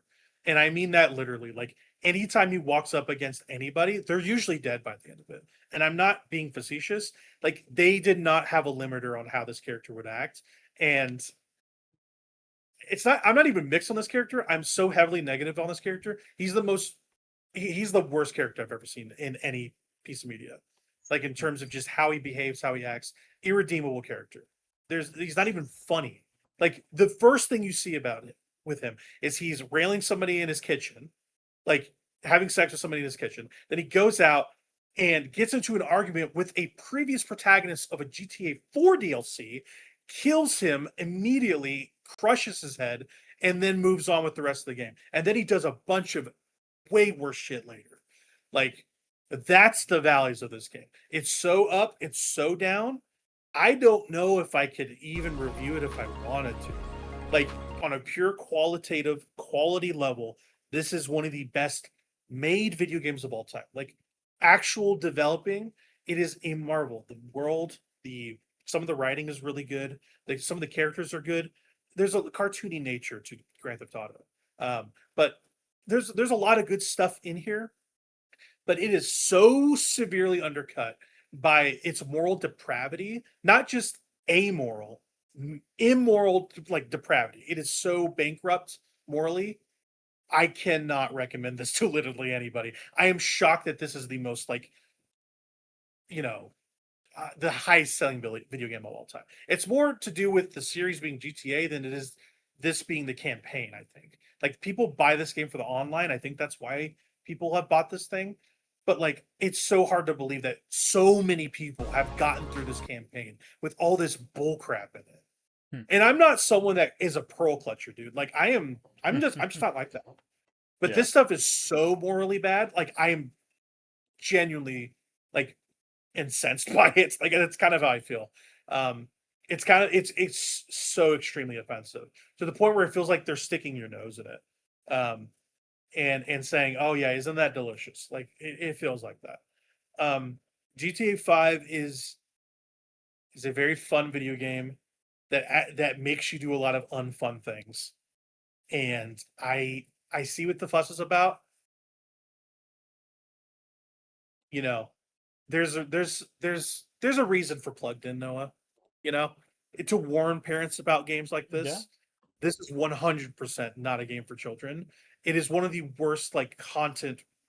Like the content in this game is so like not kid friendly. I can't believe parents don't see their kids interact with this thing enough. Like it's crazy to me. I'm like, how do they get away with this? Like genuinely, this Yeah. game should not be rated out. Like, I if maybe it feels like I'm overreacting. Like I've played 30 hours of this already, and there is still like nasty shit happening. And I'm like, what is what is going on? Like this game did not have an editor at all. I don't think anybody saw this game and went like, yeah, no, take that out. It feels like they just went like everything. This game is going to sell so much, we don't care. Just put whatever you want in it, and it feels like it. You know, it feels like the world, the game. Like let's put the world in there and how nasty it is and how amazing it is. Let's just make it into a video game and let everybody play it. That's how GTA 5 feels. Um, it is the most divided I've ever been on a video game, I think. I'm leaning towards being actually like negative on it. It's kind of how I feel. So I know that's a ramble. There's a lot to talk about that game. I'm close to wrapping it up. Most of my issues lie with the character of Trevor. Michael and Franklin, I'm not going to get into the specifics. They are very good characters, still both irredeemable people. But they're not actively antagonistic towards you as a player. And I think honestly, if you cut Trevor out of this game, you wouldn't miss anything. Like he's not perfunctory to the story, but he's like a side character to the story almost. Like if you cut him out, this game would be way better and way more fun, I think. Um, they make he's like the dirty work character. Like every awful thing you can do in this game, Trevor's doing it. You know. So yeah, it's weird to have this moral panic about this game 13 years after the fact, but I never played it until now. Like genuinely. So that's it. That's what I have to say about GTA 5. I'll finish it for next time. It's so weird because GTA 4 is not like this. Like it is kind of they gesture towards more things, and maybe it's the fidelity that's rubbing me the wrong way. Like GTA 4 is not like a pretty video game, but it's also not this lurid and this detailed in its debauchery, let's say. And it feels like GTA 4 also has its heart in the right place. GTA 5 feels like it's unchecked masochism and debauchery, like the video game.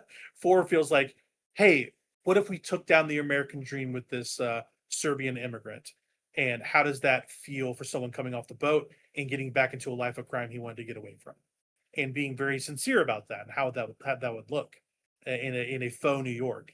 This is like, what if we just showed you the worst of all the world and put it into a real life situation in a video game? So it's messed up, man. GTA 5 is a messed up video game. Yeah.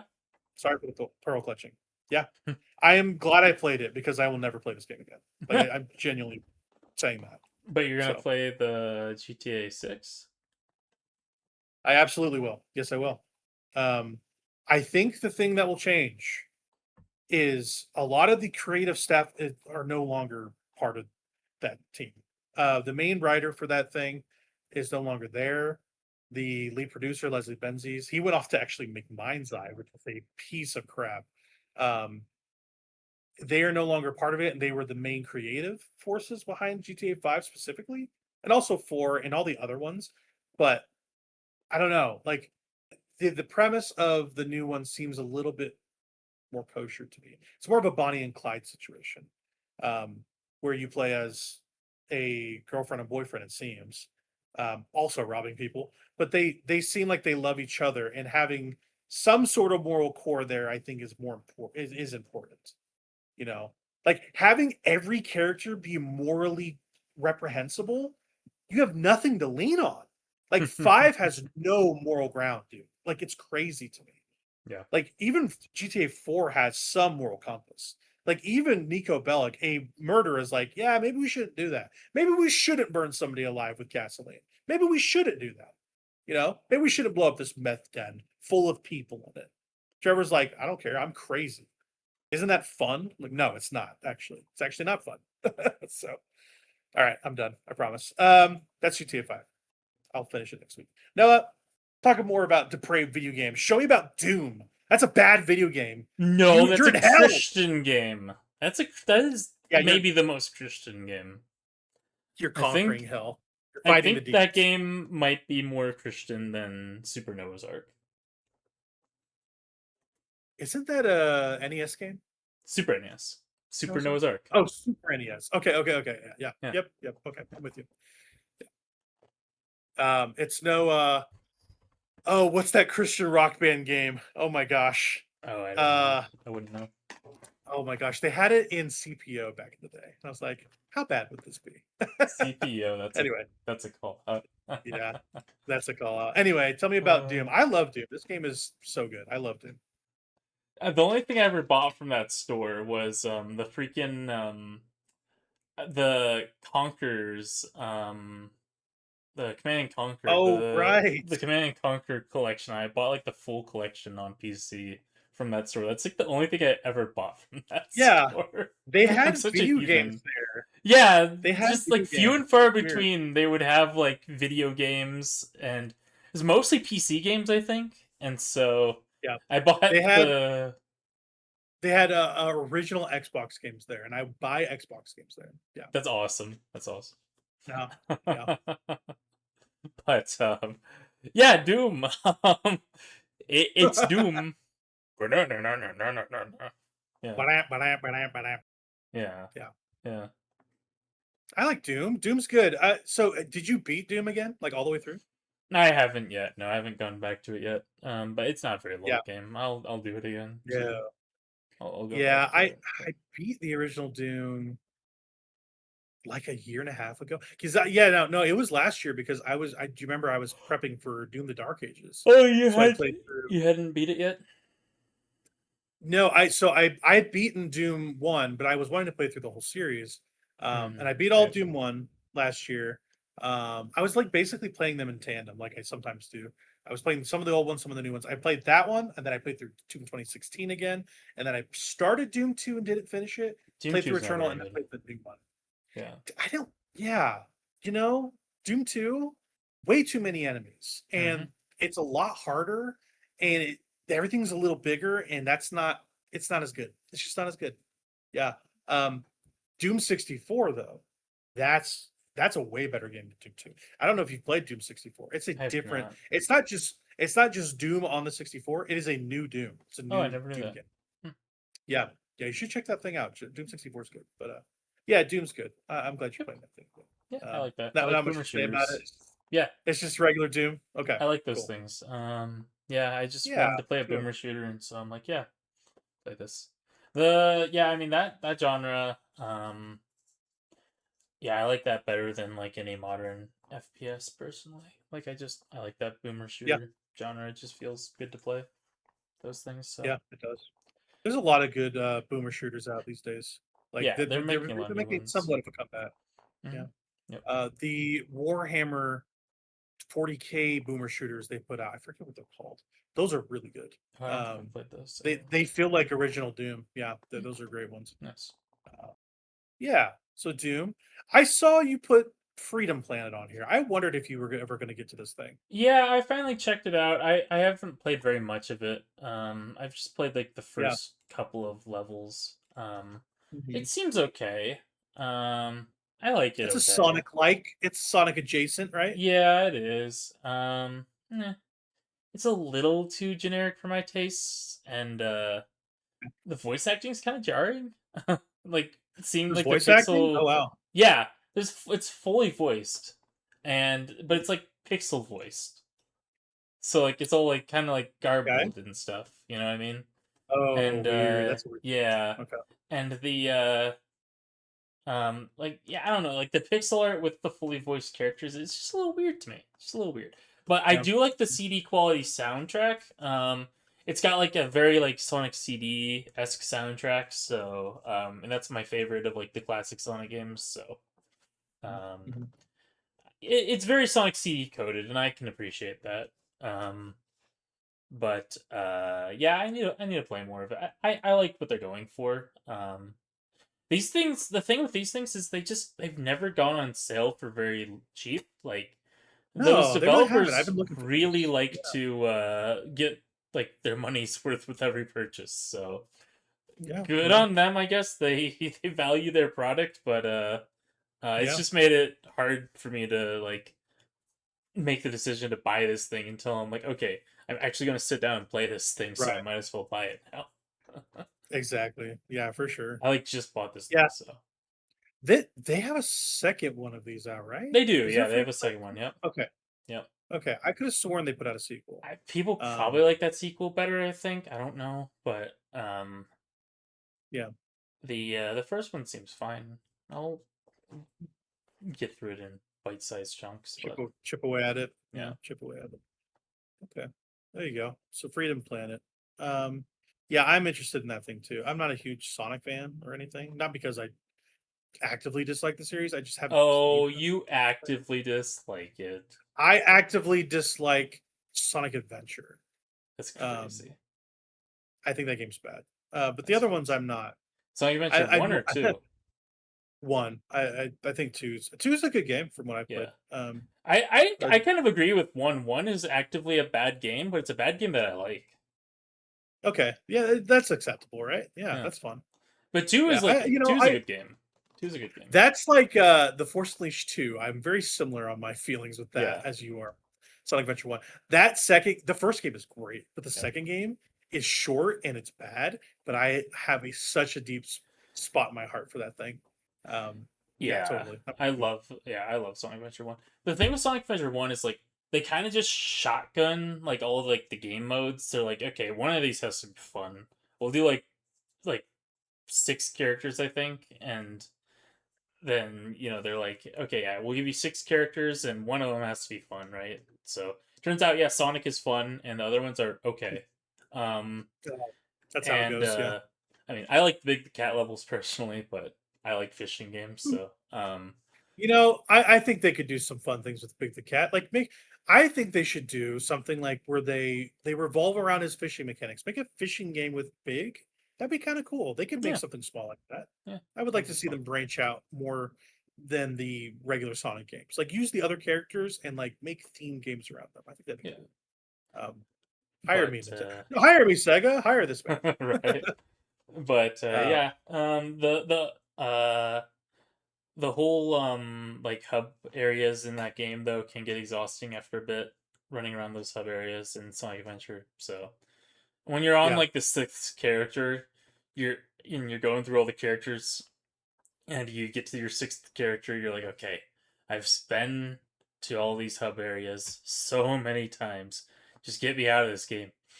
But Yeah. Yeah, for I've sure. 100%ed both those adventure games at least twice because I did it on GameCube, but then I did it on PC later. So Oh, okay. Gotcha. yeah, Gotcha. All right. So Freedom Planet, you're playing that. I been on that Fire Emblem tip, right? I'm looking for more Fire Emblem, so I you picked the played wrong one. Fire Emblem Engage. Yeah, that was a mistake. I just okay. So yes, that is kind of my intro to the next thing I'm talking about. I played an hour of Engage and went like, I don't think so. Yeah, I I want to told play you. this. I told you. I said, don't waste your money on this I thing. know. I've already bought it. I mean, I bought it years ago. Oh, I mean, okay, when it okay, came okay. out. No, I did not. I did not put Moolah on this thing recently. Okay. That'd be crazy. I bought it whenever I didn't know anything about it, and I was just Yeah. like, "Oh, Oh, it's Emblem. Fire Emblem. I Noah wanna play likes the new these one." things. Yeah. I was just like, "I just want to play the new one." It turns out it was a bad idea because I haven't played it all the way through yet. Anyway, but anyway, I played the first hour of it. I gotta say though, the graphics are really crisp, and the art design it's got a really nice look to it. Mika Even Picasso. for a regular Yeah. Switch game, yeah, Yeah. it's She's a just great a very artist. crisp looking one of those. Yeah, Yeah. I'm not a fan of the Colgatea look, let's say, Did but you go with the Crocatao actual or did you go with Pepsi Man? That's the no, it was I named him Blue Red. but it's just Pepsi Man. You're the Pepsi Man guy. You're not the Basically, Colgate girl. BL Okay. BL is one name, blue red.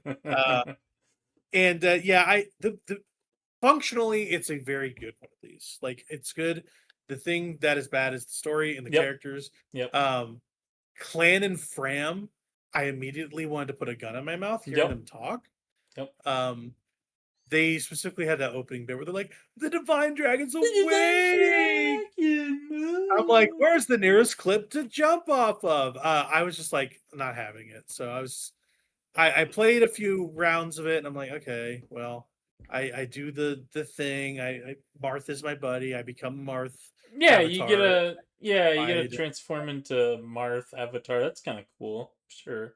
Yeah, it's very fan servicey.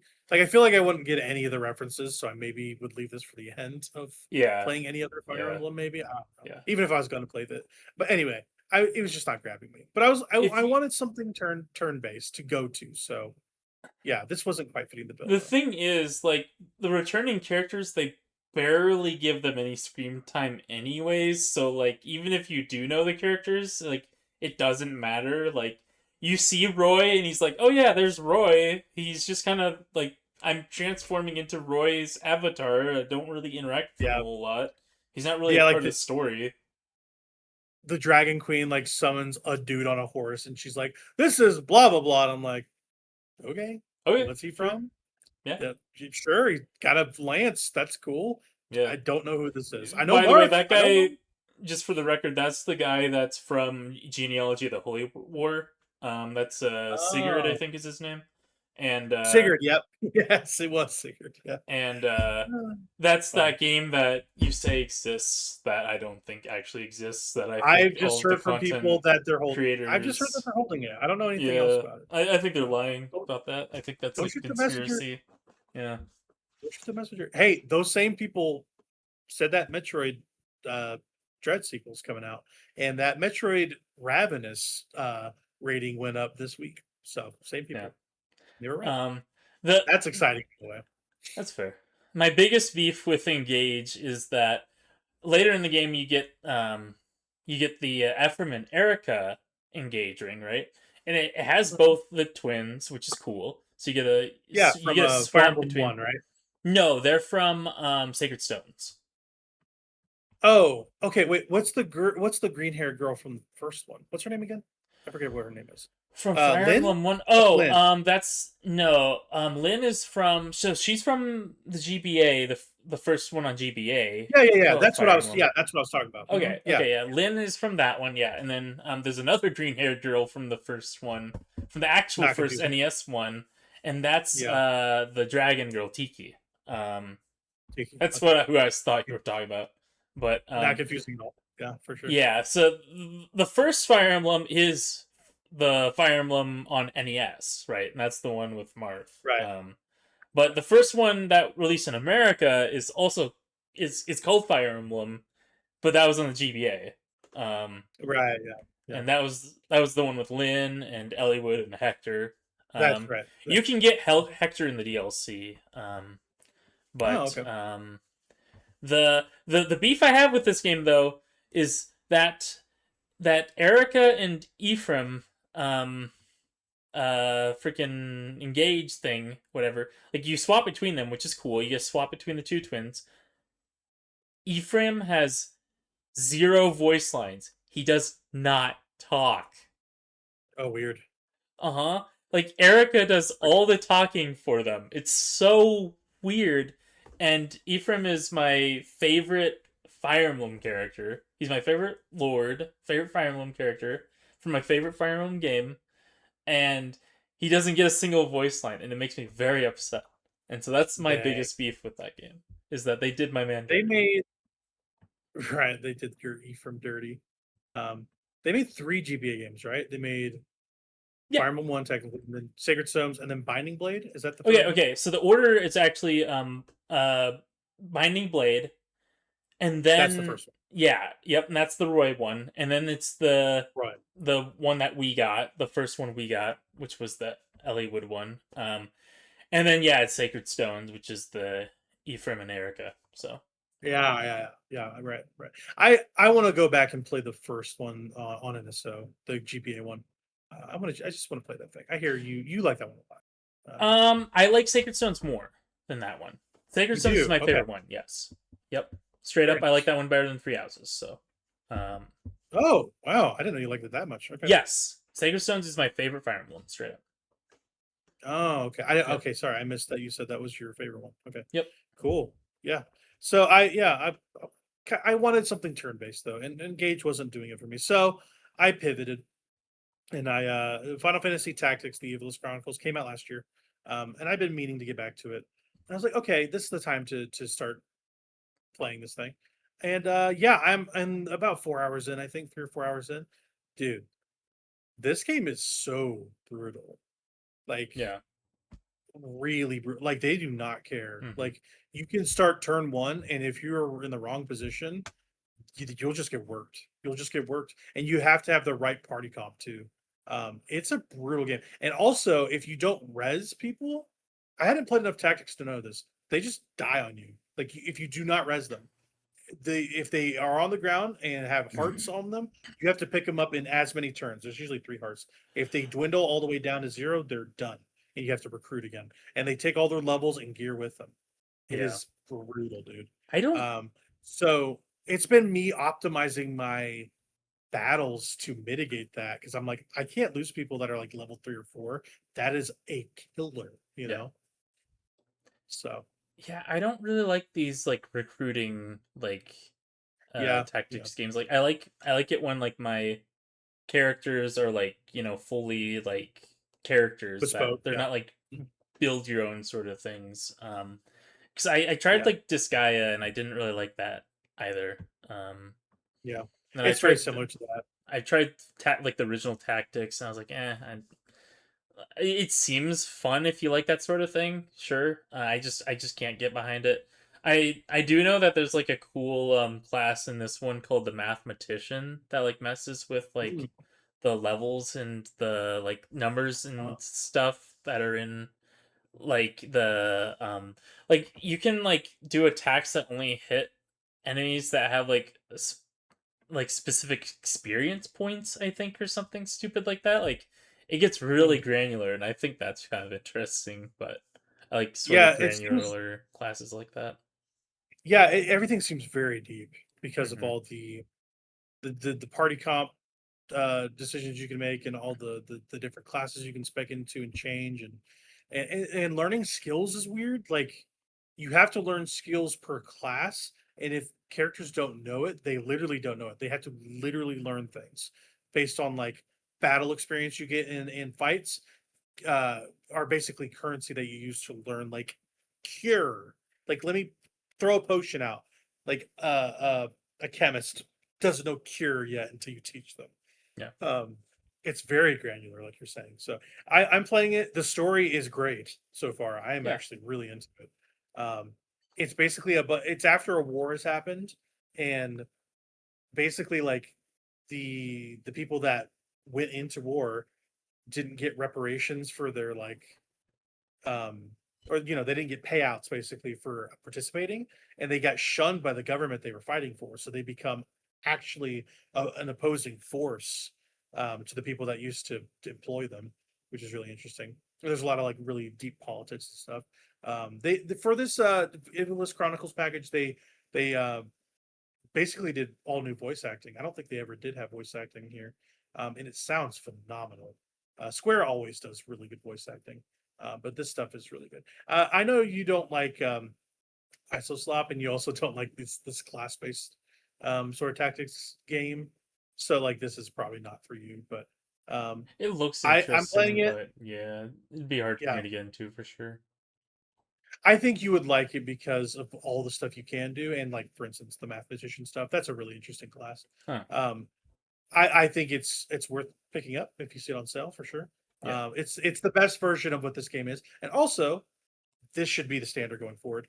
If you are remastering slash remaking a game, you need to include the previous one in your game, and this one Hmm. does. This has the PS1 version on here, which is the way to go. They should have gone a step further and put what is it? The War of the Lions version on here, the PSP Yeah. version, which is really well regarded. They should have put that on here too. But if you're going to do any of them, the PS1 game is really highly regarded. So they do some of that, which is amenable or commendable. So Yeah.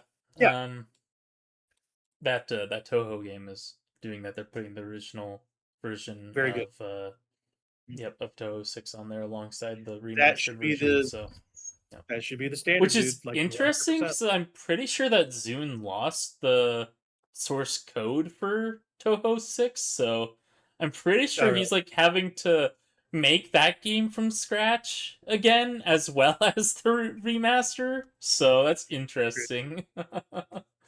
Maybe he's just like decompiling it or something, or like has some materials from it. But I know that like the original like source code, I'm pretty sure he lost that, so that's interesting.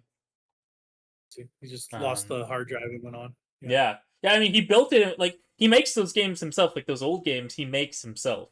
Like not not the remaster. Like he's got a whole team working on, but like the Right. older Yeah. games, like for the main series, for the most part, is all just Zune like making those things. So, Interesting. um, Yeah.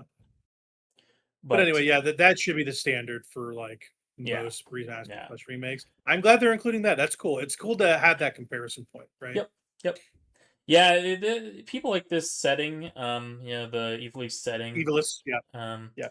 it's Final Fantasy 12 and the tactics games, and then Vagrant Story is also in this setting. So That's right. Vagrant Story yeah, is, and so is 14. Is 11? I don't think 11 is, but 14 is. 14 is, uh, 14 um, has some ties to Ivalice, but that's not like the setting of Final Fantasy 14. it's not the setting, yeah, but it does. It has some ties, which is It has some important. ties. 14 has I'm trying to ties to think. every Oh, Final Fantasy though. 14 is just like a big right, love letter to Final Fantasy. for sure. Also, Tactics Advance is an Evilus, I want to say. Yeah, it And is. if Yeah, they were all the going to do tactics another games. one Yeah. of these, if they were going to do another one of these, they need to just port that Tactics Advance game because that game is People like that so one. good. Yep. Oh my gosh, that game is so good. I heard the DS one is okay. What is that? A2? Yeah, People like that one A2 okay? Grimoire of the Rift. Yeah. Yeah, people like that one okay. But that dude, I played so much of that Game Boy Advance game. Mm. So much. It was awesome. That game is incredible. One of my cherished cartridge games I had for that thing. Um, on my original Game Boy Advance. So anyway, that's all Final Fantasy Tactics. It's one of those things I'm gonna look at here and there. Yeah. It's so brutal though. I'm really taking my time with it. It's a kick in the pants, man. That game is Yeah. hard as so yeah, really liking it though. Very good game. Um, yeah, keeping with some old video games that you're playing in new ways. No, you're playing some more Archipelago, which I love talking about. And you're playing an old favorite, an old mainstay, The Legend of Zelda: Majora's Mask, which I started this year, and I'd like to return to at some point. You need to. Yeah. But yeah, how's that finding you? How's that finding you? Yeah. I completed the run. It was You did. Okay, great. yeah. It's I mean, it's a game that I know like the back of my hand. So you Right. know, I the way my stuff got randomized, it got randomized all into one person's game who had like 1,000 checks in his game. So really, he just had to complete his game in order for me to get my stuff. Right. So I had to wait for him to kind of complete the game before I could really do anything interesting. Like I had no transformation masks for like the majority of it, but luckily I was able to get bombs early on in my game. So I was just bomb hovering, like trying to do checks like wherever I could pretty much. I was doing a lot of bomb hovers that round or that randomizer. Like, oh my gosh. I don't think I've ever done so many bomb hovers before. I was finding like new like bomb hover locations that I didn't even think was possible. Like I figured out how Yeah. to I learned a new thing that I didn't know about uh getting infinite sword glitch.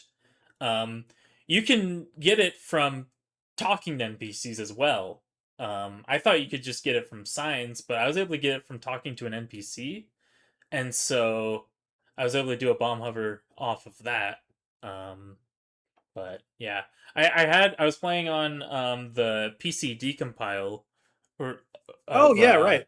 Majora's Mask, so I had all the like the quality of life mods. I had all the HD texture packs. It looked really nice. It's a great Yeah, way to play yeah. that thing. It's They just also did that for Twilight Princess this year too. Another decompile. yeah, That I hear is they pretty have one for regarded. Twilight. They have one for Ocarina. They have one for Majora. These are all different teams, but Yeah. Mhm. they might have one for Wind Waker as well. I don't really know. I don't I really like think they Wind do. Waker, I'm pretty so sure they do. Yeah, yeah. I'm pretty sure they do. So But yeah, the at least the one for Majora runs super well. I really liked it. And like I said, I had a mhm. lot of Yeah. mods on there to just do quality of life stuff. So I something that's like possible in the original game, but it's really um I guess time consuming is doing bomb hovers with the blast mask. But I had a mod that made the blast mask like have no cooldown. And so I was able to Oh. just do my bomb hovers like, instantly with the blast mask, and so that sped things up basically. Um Mhm. so I was basically able to, bomb hover anywhere I needed to go for the majority of the game. And I actually I I ended up having to do a lot of things out of order, so it was good that I um could do the bomb hovers because I got all the way to like Icona Canyon, like where like there's like a basically there's like a Octorok that you need to freeze with the ice arrows. Well, I didn't have the ice arrows, so I had already bomb hovered because I didn't have the Garo mask to get to Icona Canyon, and then I bomb hovered again to get up to like Icona proper. Um, And then thankfully I had the Elegy of Emptiness song and all the transformation masks at this point, so I was able to climb Stone Tower normally. Otherwise I would have had to bomb hover all the way up Stone Tower, which I've never done before, and I'm sure that takes a long time. So I'm glad I didn't have to do that. But yeah, I was doing so many bomb hovers. I don't want to see that game for a bit. Let's put it that way. I spent a lot of time doing bomb hovers. I got kind of burnt out on bomb hovering. Um, Yeah, that's funny. I That's was funny. just playing Bomb Sometimes Hover going back, Simulator. I get that. I mean, I know this is a different way you're playing it, but I get that with games that I kind of cherish, and then I forget the BS that's in them sometimes. Uh Just huh. not even with this situation. Oh right, this part of the game. I'm going to put this down, even though I love this thing. I'm going to put this down. Yeah. I know how that. 100%. Majora's just has so many key items to beat that thing. I didn't think about it. So like anytime I'd make progress, I'd just be like, okay, now I gotta wait for this person to, get my stuff. Now I gotta wait for this person to get my stuff. Finally, like everyone beat their games, and so I finally had all like my stuff pretty much. Like none of my stuff was really in my game; it was all in other people's games, and so I had all my key items at that point. So I'm like, okay, I can just finish up the other dungeons, and I was doing um I did the last dungeon, the Stone Tower dungeon, before I did the third dungeon, the Great Bay Temple, and so I was missing stuff from like that, like the key items for that dungeon. I didn't have, and so that's why I was like, okay, I can do Stone Tower first. Surely I won't need those key items. Well, I definitely did, and so there was like I was doing really jank stuff to get through that thing. It was kind of rough, and I, yeah. Oh my gosh, I forget like how dependent that thing is on key items. So yeah, I wouldn't do it again randomized with like um waiting on other people to get me my stuff for that game isn't very fun. Um Right. but Yeah. yeah, it's Archipelago. It's you got to pick the right game for the right games that other people are playing, and for the right amount of time that you want to spend doing the thing. So but Mhm. I was able to complete it. I was the last one to complete my game, but we all completed our Okay. games that run of it, so it was pretty good. Yeah. Yeah. More Majora's Mask. I like I said, I want to get back to it. I really like that game. I'm finally on better terms with it. I'm getting my head around it more. So I'm gonna finish up a couple more things, and I might. You're playing start the back N64 version of that? I am playing the NSO version. Yep, Yeah, that's that's a good the one one I to want to play. play. Yep. I did like that 3DS remake too, and on another time I might come back to it. So, Yeah, the uh, 3DS remake, it just has a lot of like tonal issues, I think, and a lot of the like things they change that are like, supposed to streamline the game, they really just take away a lot of the game's identity, I feel like. Like a lot of the boss fights just become shoot the big red eye. They put like a big red eye on like every single boss fight in that one. And like it's just weird because the interesting thing with Majora's bosses is that they never really like make you wait for them, and they never really like have like a weak point you have to hit. They just are kind of like there for you to kill, and you can just kind of go up to oh, them and kill them. That's kind of how the oh. bosses work in Majora. Yeah. Yeah, because Um, Ocarina, there's a lot of waiting in yeah, Ocarina. yeah, and they fixed that with Majora, and then they went back to that because people are so used to that in Zelda games. They're like, oh, okay, Yeah, well, we gotta have the big weak point for people to hit because Zelda bosses have to have the big weak point. So the Grezzo is like, oh, well, this game, it's not like Ocarina, so we gotta fix it. Well, it didn't need fixed really. So interesting. That's a weird one. Okay, yeah, it's a I didn't weird know they game. changed something that. I didn't know they changed something that specific. Hmm. Yeah, yeah. All They right. they change a Well, lot of that's things in that remake, so I have mixed feelings they with do. that remake. Makes sense. Yeah. So I'm just doing what you said. I'll play the NSO version. Yeah. So yeah, some more Switch 2 playing. I've been playing a lot of it. I went back to Splatoon 2 to finish the campaign. I want to do all that and then all three before Raiders comes out, because that Raiders Direct was really enticing to me. I think that game looks awesome. I will be getting that. So Yeah, I might get that I game. wanted to Is play that that. multiplayer or Yeah. no? It's three-person multiplayer. Yep, I will play Cool. with you if you get it. Yeah, So yeah. yeah. I'd be down. I like that. Well, If it's anything like the salmon run mode of it Splatoon, is. then I'll like that thing because I know I like salmon runs. So I recommend you watch that direct. It's a really good direct, very informative. It finally tells you what the game is. It's basically like a treasure hunt with salmon run mechanics. It looks okay, really sick. yeah, I'll definitely get it. It's also at a budget price, $50, like 100% getting that game. So that comes out in like 2-3 weeks. yeah, By next podcast, I won't have played it, so it'll probably be the following. But we will be talking about that game on here probably most likely. yeah. So, but yeah, I'm playing through Splatoon 2.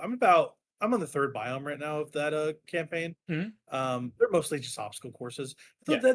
Those games are really fun. I really I've like played those all those campaigns. campaigns. Yep. Uh, I've yeah, played they're all those really games fun. online. Yeah, I've dabbled in the online, for all three of those games. So same. I don't like that they're multiplayer first. I really don't. I feel like that should be mm. a secondary thing. They should make their campaigns more expansive, personally, is what I think.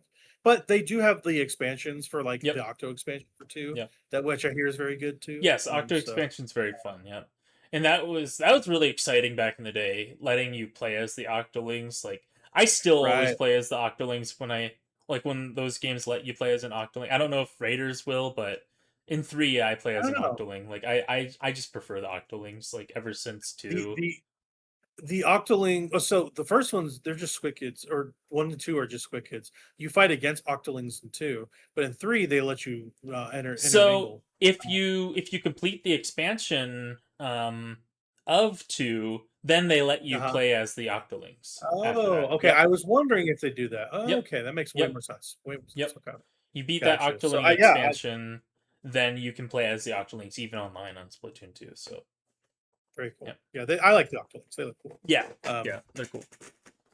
I guess the Octo expansion, it comes with the NSO expansion, or like any NSO pack for Yeah, Smash. it does. Yep.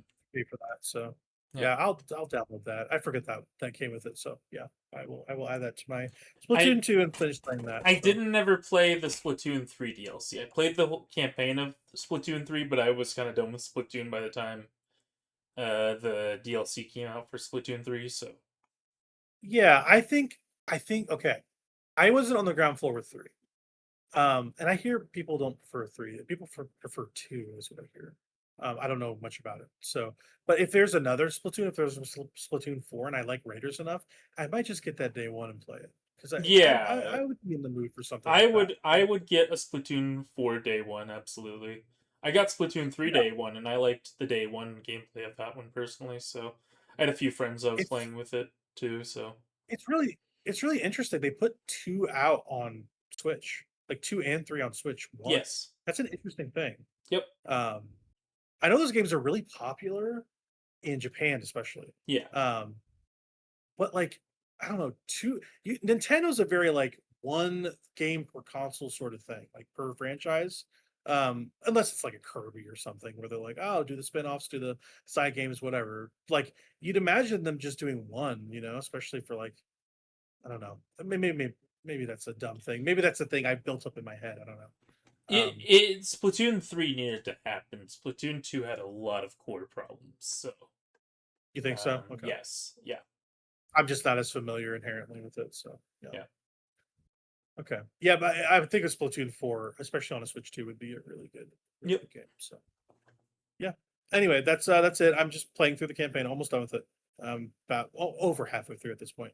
The boss fights are also really good. Highlight in that game. Yeah.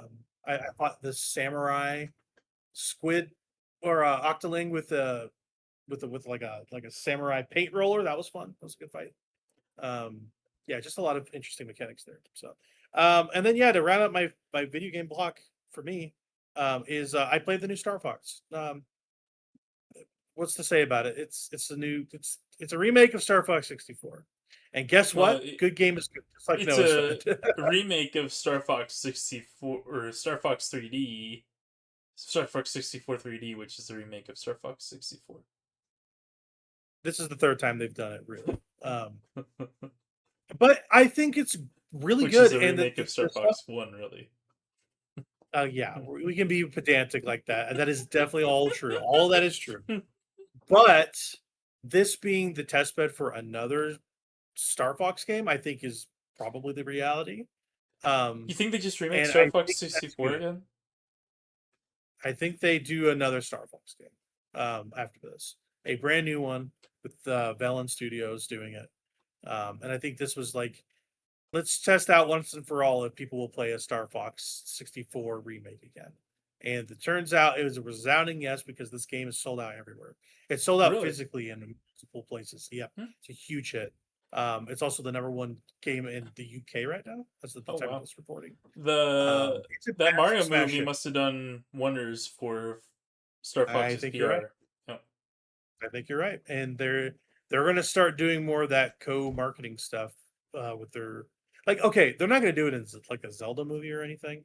Like, they won't have like it's a little silly, a Samus or whatever. Yeah. They won't do that. Like, they're going to do it where it makes sense, Yeah. And honestly, Fox was like the best part of that movie, so like, why not?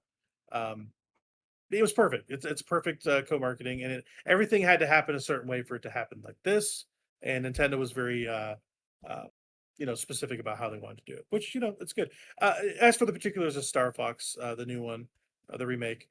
The cutscenes are great. The new characterization for all the members are really top notch. Yeah. I think the cutscenes really give this thing more life and more depth. And I think an underrated aspect of the characters and the storytelling is the logs, the actual like lore that you read is really interesting for every character.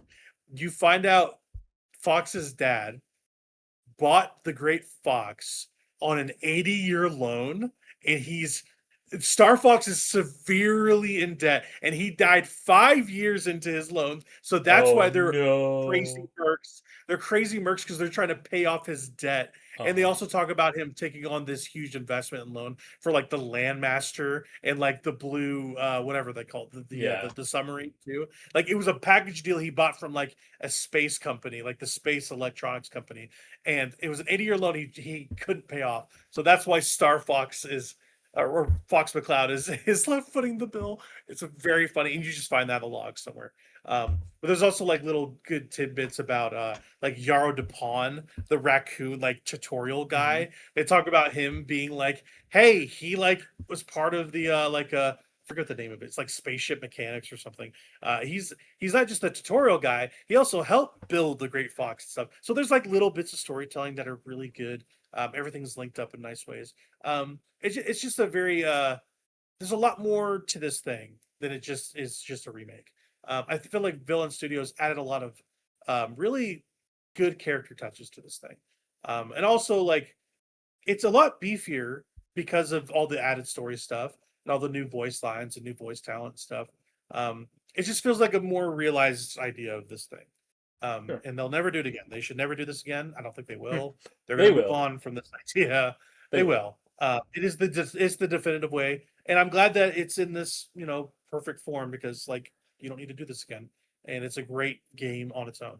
And I think it's going to people will go back to those originals, I'm sure, but like this is going to replace those games in some ways. And I think that's good. Because this game is very good. It plays really well. It looks phenomenal. It's maybe the best Switch 2, like visually, like the strongest Switch 2 game I can remember. Looks great, plays great, sounds fantastic. It just sounds so good. It just plays so phenomenally. I was obsessed with this thing last weekend. I did all the routes, saw the planets, did all the things. I even got some medals and high scores and stuff. And there's a lot of incentive for you to come back and keep replaying this thing, like getting all the medals, doing all the challenge runs, doing the expert challenges, which are different. It's really cool. Very worth doing. All this stuff, it doesn't feel repetitive because they do a lot of stuff to shake it up every time you run through it. And also seeing all the routes, you see all the different cutscenes too, and go to different planets you wouldn't normally get to, and getting, doing the Star Fox 64 things, but with that extra coat of paint and those new cutscenes, it breathes new life into it. It really does. The highlight of this game is when Andrew, the monkey pilot who's related to Andros, gets hurt and comes back later. He comes back in a neck brace. That's choice. That's so cool. That's stuff that they added, just little character bits like that. I really like this game. I think it's definitely worth them doing. I'm gonna continue playing through it throughout the year, just on a whim to get all the stuff. I think I've decided I'm gonna chip away at all the completionist aspects of it because it's very fun. So you have played this, right? I've You played did play it. a little bit of this. Yeah, I've tried multiple nights to force myself to play this thing. And anytime like I'm almost about to play it, I just find something that I'd rather do more than play this thing. Then one night I finally forced myself to play this thing. And I was like, this is okay.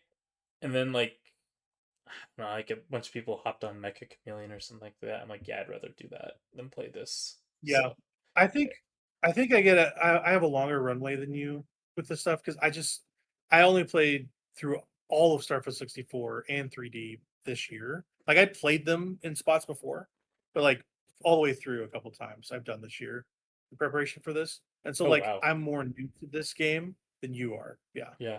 Um I didn't know you like I played said, Star Fox I've 64 so much. Oh my gosh. yeah, no. I beat the original twice this year. Then I beat 64 twice this year. And then I beat the new one 6 times this past weekend. So, yeah, Yep. I've played a lot of Star Fox. Yeah. Um, I like that and yeah, 64 one, that's about it.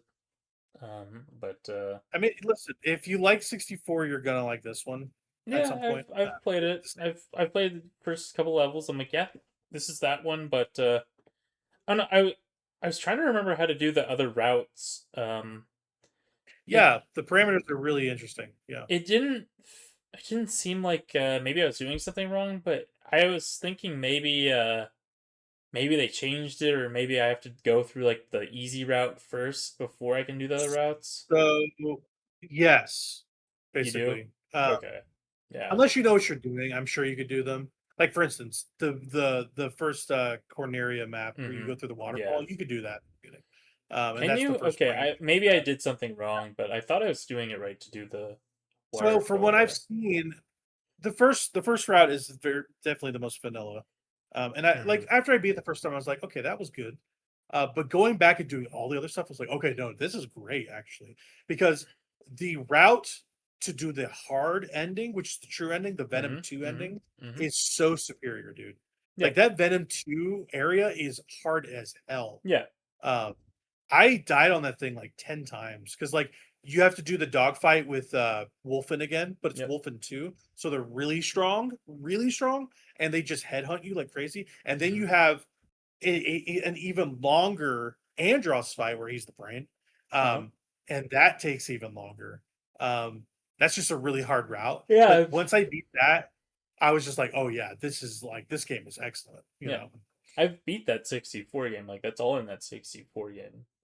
for sure. Yeah, I think it's worth doing in here, Yeah. because making it that harder route inherently makes engaging with the mechanics, because it's so hard, it like forces you to engage with it, Yep. which Yeah. I like. Which is Yeah. just hard. I'll get around to it. I've just been trying to force myself to play it, and nothing good's gonna come out of like forcing myself to play it, really. So No, I get you. I've been meaning to play some multiplayer with you. We should do that at some point. yeah, Since we have yeah. this game. Well, I'm gonna have to maybe move my USB mic just so I can hook it up to be Star Fox characters. Yeah, I don't have my USB camera in the house. I have Oh, it in my dang. office, but I need to get that. So, but I can still game Go chat. out and I get want to do the dumb the head thing. That's what I want to do. So. yeah. Go out and get that piranha plant one, that Oh yeah, licensed the thing piranha at plant one. 240p or whatever it is. Yeah, Yeah. I'll get right on that. Crisp 240p. Oh my gosh, crazy. But anyway, that's pretty much it for Star Fox for me. Since you've already played this game, you know it's a known quantity. I do think that Venom 2 route is the way to play that game. Absolutely. Like, I think if you haven't at least gotten the true ending, I know you say this a lot. I don't think you have beaten that game. Like, that's the real Yeah. ending of that game. Yeah. And it's way more satisfying because it's tough. Yep. So yeah, I loved it. That's a great game. Super great game. But yeah, that's it. I will be returning to it for sure. To round out the game block, Noah, tell me about some more new video games: The Adventures of Elliot and Rhythm Heaven Groove. Whichever one you want to go first. Yeah, I don't know if I talked too much about Adventures of Elliot the last time we podcasted. To be honest, I don't think I've really played it much since the last time. Okay? So last podcast, I think you talked about at the end, and that you liked it a lot, and it was your contender for Game of the Year. Yeah, yeah. I really like that thing. I haven't had like it hasn't been something that I've had time to put into. Right. And so I've just haven't picked it back up in a long time because I want to like dedicate time to that thing. That thing's not something I just want to like pick up and play and then put back down. Yeah, I've been trying to play a lot of like quick games because I haven't had a lot of time lately. And so hopefully my free time's opening back up, and so I can pour more hours into this. But yeah, it's cool. It's got some cool time travel stuff.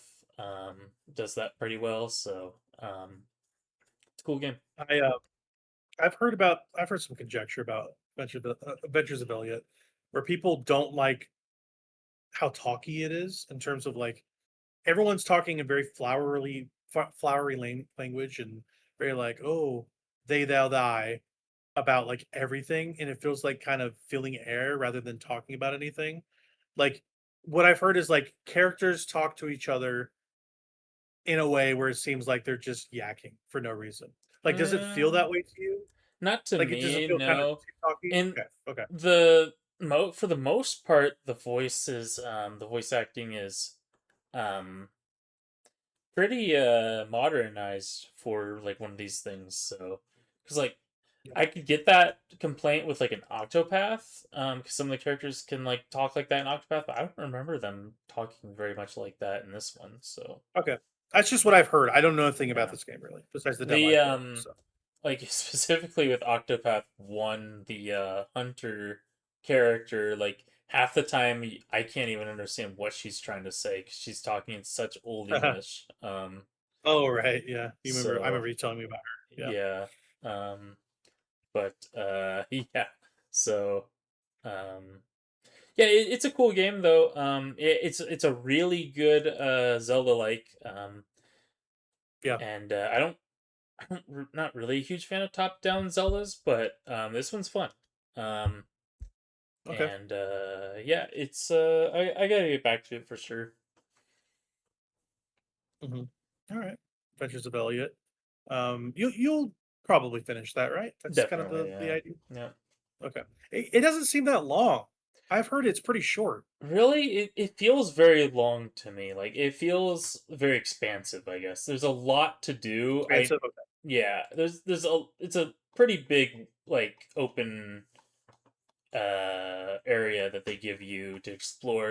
And on top of that, they give you the time travel mechanic, which you stay in the same like map, but the map has new things each time you time Yeah. travel, and so yeah, it's pretty expansive in that way, I would say. Okay. Okay. Gotcha. Gotcha. All right. And yeah, this next game. You just started today, right? Yeah, Or this week? yeah, it just came out Okay. today. Rhythm Heaven Groove is what it's called. Yeah, yep, it's Yeah. groovy. How are you finding it? It's pretty fun. Yep. I heard a lot of issues with people using like modern TVs to play this thing, so I'm just using like my gaming I've monitor. heard this too. I've heard this too, yeah. Um, I had that issue with even like the old one though, like with the Wii one. I always had issues playing it on a non CRT. Um, this just inherent issue with this like type of game, I think, is that if you're trying to play it on like a TV, you're probably gonna have a bad time because this is like a game that is like strictly a rhythm game. Like your rhythm has to be on point, or you are not going to do anything in this game. The whole goal of this Yeah. game is the rhythm pieces. So, um, if you have any like lag whatsoever, um, yeah, you don't want any lag. You don't want to use like Bluetooth headphones or anything like that with this game. Right. Yeah. Yeah, I've You heard don't that want too. any lag. So um, both on your screen and on your sound, you don't want lag. So yeah, and yeah, I play a lot of rhythm games, so I know that, but this is a casual Nintendo release, and so a lot of people don't know that about rhythm games, and so yeah, you're I mean, honestly, the safest bet with this game is just to play in handheld mode, because handheld mode is just Yeah. going to always like be perfect. Um, so if in doubt, just play it in handheld mode. But Yeah. um, otherwise, yeah, just watch out for those things, and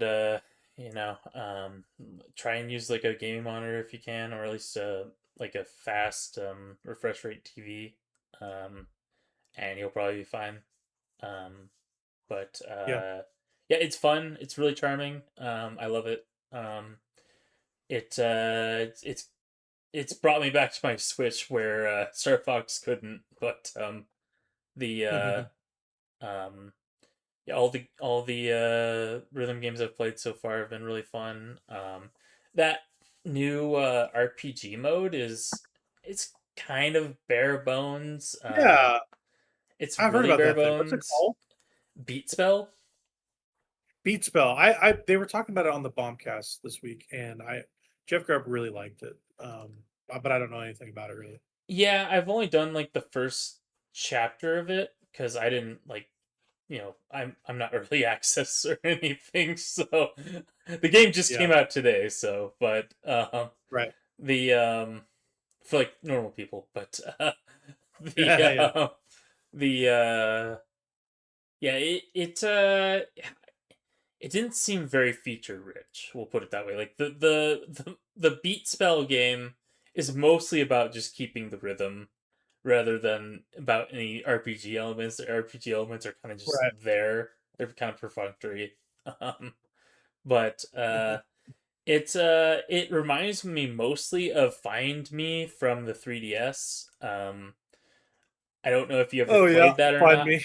I played that Yeah. religiously in the Street Pass Plaza of the 3DS, and both Find Me and Find Me 2. I was like, I was stoked when they came out with Find Me 2. By the way, like Find Me 2, I was like, oh my gosh, this is like a Like saying it so. yeah, Yeah. it was amazing. It blew my mind. I was like, Find Me 2? That's crazy. But yeah, it's fine. But the main thing that you come to this thing for is just like the rhythm games and the remixes. The remixes are really the meat and potatoes of a Rhythm Haven, in my opinion. Um, I've only done one of the remixes so far, and it was really fun. So I look forward to seeing the other remixes, but those are like those are like the apexes of like I was actually playing through some of the remixes of Rhythm Haven Wii in anticipation of this game. Because I wanted to kind of sharpen up on my Rhythm Haven skills, and I wanted to see some of my old favorites, and yeah, I was having some fun with those. But yeah, it's a really good one of these. Yeah. And they Yeah. also have like this like little like screen reader robot girl, and if you and like at the beginning when you start up the game, she's like, "Oh, you want me to screen read for you?" And if you tell Oh her right. no, she gets really sad. So don't do that. Don't make She don't puts make her her sad. head down. She's like, oh. Yeah, she like gets like super depressed. Yeah, she like shuts down. Literally shuts down. It's really sad. So just Well, let the her. text to speech is the text to speech does it in a certain ways. Like, what did they say? Like, it's like a robotic woman, and she talks like this.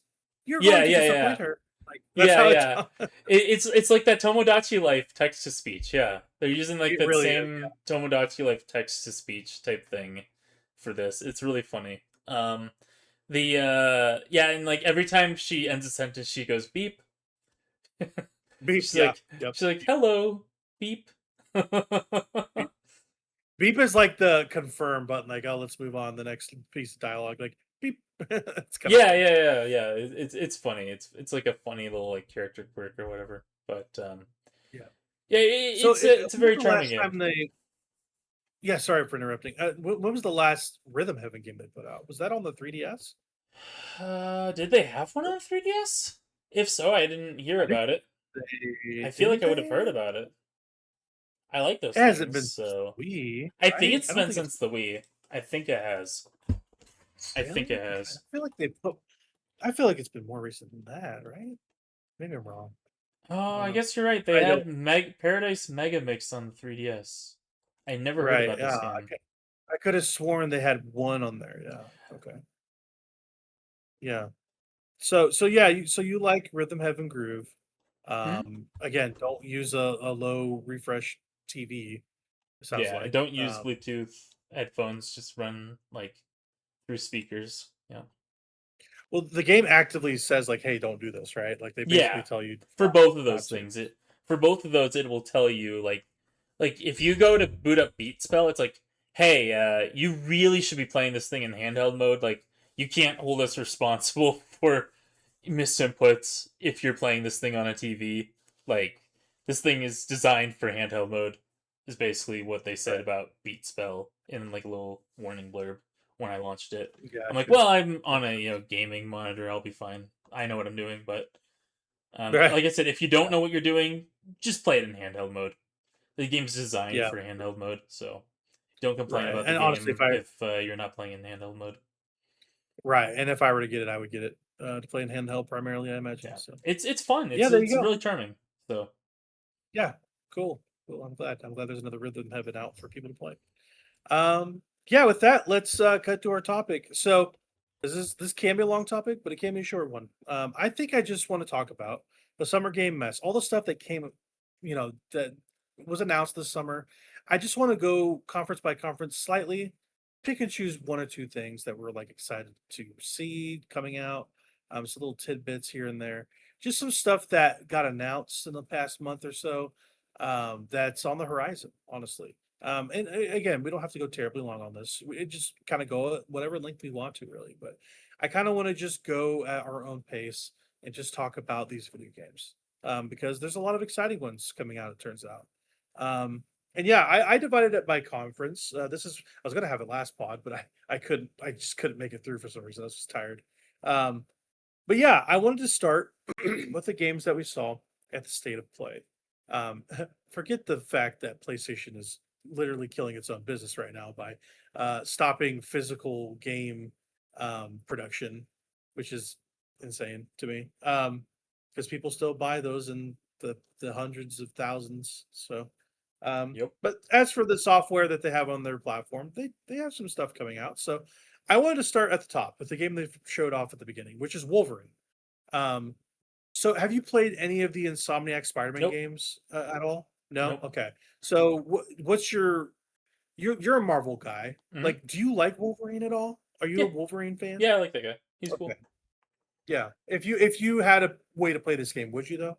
Yeah, yeah. It's not open world. Like I don't like those Spider-Man games because they're just too open world. Like I tried playing one, Yeah. and I was like, yeah, this is like I'm just not having fun. Um, but Wolverine seems more like an action game, so I'd probably like that. Yeah. It's more like a straight up in your face combat action game is what it Yeah. seems like. So Yeah. it's like extremely bloody and violent. It was a great look of the game, by the way. It's a really good gameplay kind of slice of it. It's really bloody, but it's not terribly gory if you notice it. hmm Like you see some dudes like arms get hacked off or whatever, but the enemies you're fighting are like these kind of cyborg dudes, and they like honestly their arms show the equivalent of like like in a cartoon you see like the little circle of bone on like a ham hock or something. Like it kind of looks like that when they get their arms cut off, but there's like mountains of blood, like rivers of blood. So it looks a lot more violent than it is gory, which is interesting, but it is very bloody. It is super bloody. But I, yeah, it feels like they got the character of Wolverine right. hmm um Apparently in this world the X-Men don't exist yet, which is weird. Hmm. I guess we don't also know if it takes place in the same world as Spider-Man, but I would assume it does. I don't know. But yeah, from the little slice that we saw, it seems like a Wolverine thing. Like you're getting the hairy dude. His arms are extremely hairy, by the way. Like that is maybe the most striking thing about Wolverine. He's a hairy individual, and he seems like kind of shorter than a normal Hugh he's Jackman supposed to Wolverine would be. be. So He's supposed to be short. he's supposed to be, but like Yeah. it feels like they're like he's not quite as short. He's like kind of in the middle. He's like 5'9". It seems like he doesn't seem like 5'2" or whatever Wolverine's supposed to be, Yeah, but he's he's also supposed to not be really six short. 6'3". Yeah, he's not like Yeah. 6'3" like a Hugh Jackman is, Uh-huh. right? So, yeah, from what I saw, I think Wolverine's going to be good. That's a September game, I think. Most of these games we're talking about are September, so I'm excited for that. Um, and staying on the Marvel tip, Marvel Tokon is continuing to look awesome. That's an August game though, and at the State of Play they showed off a new team, including not Doctor Doom, including Carnage. Doctor Doom is like the leader of this group, right? Yeah. It's Carnage. It's oh gosh, Green Goblin, and what was the other one that I'm missing that they showed at the State of Play? There's one other one that I'm not thinking of. And so they're four member teams basically. There's a bunch of crews. They also showed at Evo the Samurai Outriders. They showed their team too. hmm But the Doctor Doom team was It was Green Doctor Goblin, Doom, Doctor Doom, Magneto, yeah, Green Goblin, and Magneto, Carnage. Yeah. yeah, yeah, and Carnage. Yeah, that looks really cool. I think Magneto is perfect for that team too. Yep. Um, Magneto's awesome. and then yeah, by extension, Evo they showed off the final, the Samurai Outriders, which is Deadpool, Blade. It's Deadpool, Blade, and what are the other two? The leader is Ghost Rider. Ghost Rider is the leader. Yep. And then That's Loki. right. And then Loki, yes, and then Loki. It's like the trickster slash fun group. It seems. Yes, this is my group right here. I love all these characters. Well, Dude. Blade's not really like a fun guy. He's just kind of here. He's just like Blade it's kind of looks awesome. so sick though. Uh-huh. He reminds me of the dude from Guilty Gear Strive, with the samurai sword. What's his name? Oh, He's like the big beefy guy. Yeah, he looks like him, like a little bit. Yeah. Not not just because he's like using a sword, but like very, very like distinct, like big, Yeah. heavy, sweeping attacks. Yep. But yeah, I think I would love to play some Green Goblin. Like he seems like a setup character, which seems fun. Loki's one of my favorite But Marvel characters, so there you go. So yeah, you're gonna be set. Like I love the diversity they have with all the characters in Marvel Total. It's just a very unique roster. I I can like kind of do without the Penny Parker of it all, or whatever. Oh, or I the like Penny Miss Parker a Marvel. lot. I like Penny You do? Parker. Okay. Yeah. I like mechs, It's kind of so whatever. I think the Spider Mech is Yeah. really cool. Yeah. Do they have magic in here? I think they do, don't they? Yeah, yep. She's one of the Yeah, X-Men. Magic's Yep. in the X-Men team. Yep. Yeah, right. And I know you like Magic. I do like Magic. Yep. Yeah. So they're covering a lot of different bases. Like for instance, the Ghost Rider here is the Robbie Reyes Ghost Rider, not the regular the Johnny Blaze or whatever his name is. That's not the regular one. So yeah, this I like Robbie Reyes because he drives a car, which is cool. It's just like this hot rod that's on fire. Ghost Rider is one of my favorites. Fun fact about my early childhood lore: I met the guy who made Ghost Rider popular in Marvel Comics, like the actual artist who made him in the '90s. Like he was part of the core group that designed Ghost Rider, Javier Saltares. And I went over to his house and saw original Ghost Rider drawings and stuff. He lives in Ozark still, by the way. Oh wow, which is really fun. cool. Yeah, really cool. So yeah, top marks from that. I think Marvel Token looks fantastic. We both said we're buying that game day one, right? Yes, Like that's something we're doing. I think I've already got it pre-ordered. We'll so. definitely be. Do you? Okay, yeah, I need to get on that. But that's an August game. That game's coming up next month. That's exciting. Yep. We're a month away from that. So yeah, I like really excited. I like Marvel and I like Arxis fighting games. So I love the story of how that game came to be. Like they were approached. Arxis was approached. Yeah. By Sony. They were like, Sony was like, "Yo, can we make this game? Do you want to do this? We can approach Marvel," and they're like, "Yeah, we'll do this, 100%." So yeah, really cool stuff. Marvel's owned by Disney, isn't it? Yeah, sorry, what did I say? I forget what I said. No, I was just I was just trying to like think things through because it seems like a lot of Marvel stuff's coming to Sony. That's interesting. Yeah, I think a lot of it has to do with the stewardship of the Spider-Man games and that relationship continuing, maybe. Yeah, it's interesting. Yeah. Marvel is under Disney, and so it's really interesting to see how they branched out with their designs for these Togon characters because Disney is so strict about how these characters look and act. These are very like Japanized versions. It's quite interesting. Very Japanese style. Yeah, very Japanese like style. even the Iron Man is like actually just like a tokusatsu like he's just like dude, he's like a Gundam basically. Like yeah, pretty much. it's awesome. The Iron Man looks really sick in this one. Yeah. Let's talk about that. What's your favorite design of the characters? For me, it's either Green Goblin. I think he looks so sick. Green Goblin looks incredible.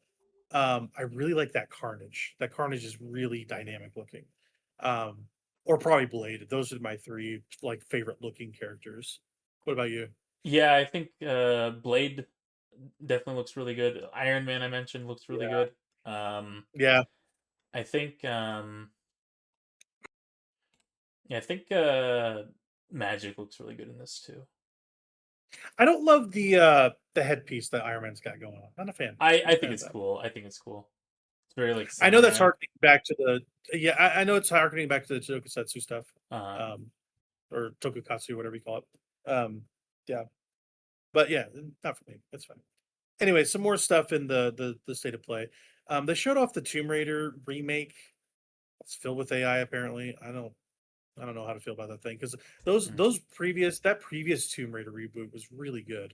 The Tomb Raider from 2013 and then Rise of the Tomb Raider and Shadow of the Tomb Raider, all really good. Never. And apparently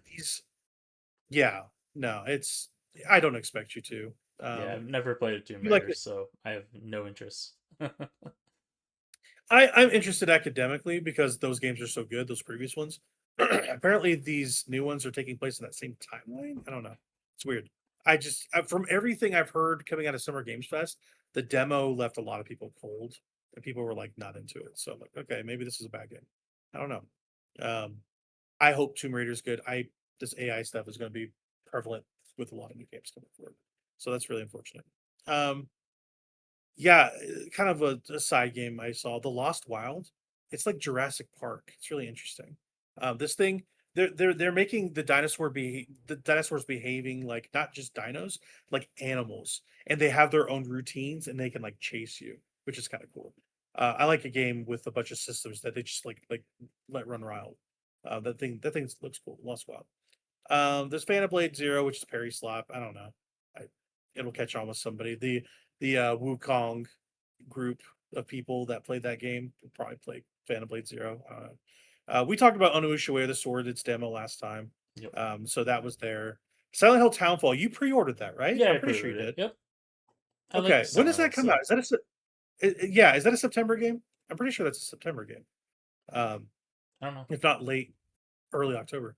But yeah, that looks cool. Hopefully, if they nail that one, they'll be 3 for 3 for modern Silent Hill, which is really exciting. Because Yeah, it's September. Yeah, September. Oh, but dude, almost all these games are September. Yeah. They're making another Stepman, which is fun. They're doing a bunch of like licensed cars, like the DeLorean stuff. I thought that was fun. Control Resonant might be my most anticipated game since I mentioned I like Alan Wake 2 and the other, original Control. So I will definitely play this day one. I'll be checking that out. They had a marathon thing. No one's playing marathon. Until Dawn 2, I was really excited about. Never expected to see that game here.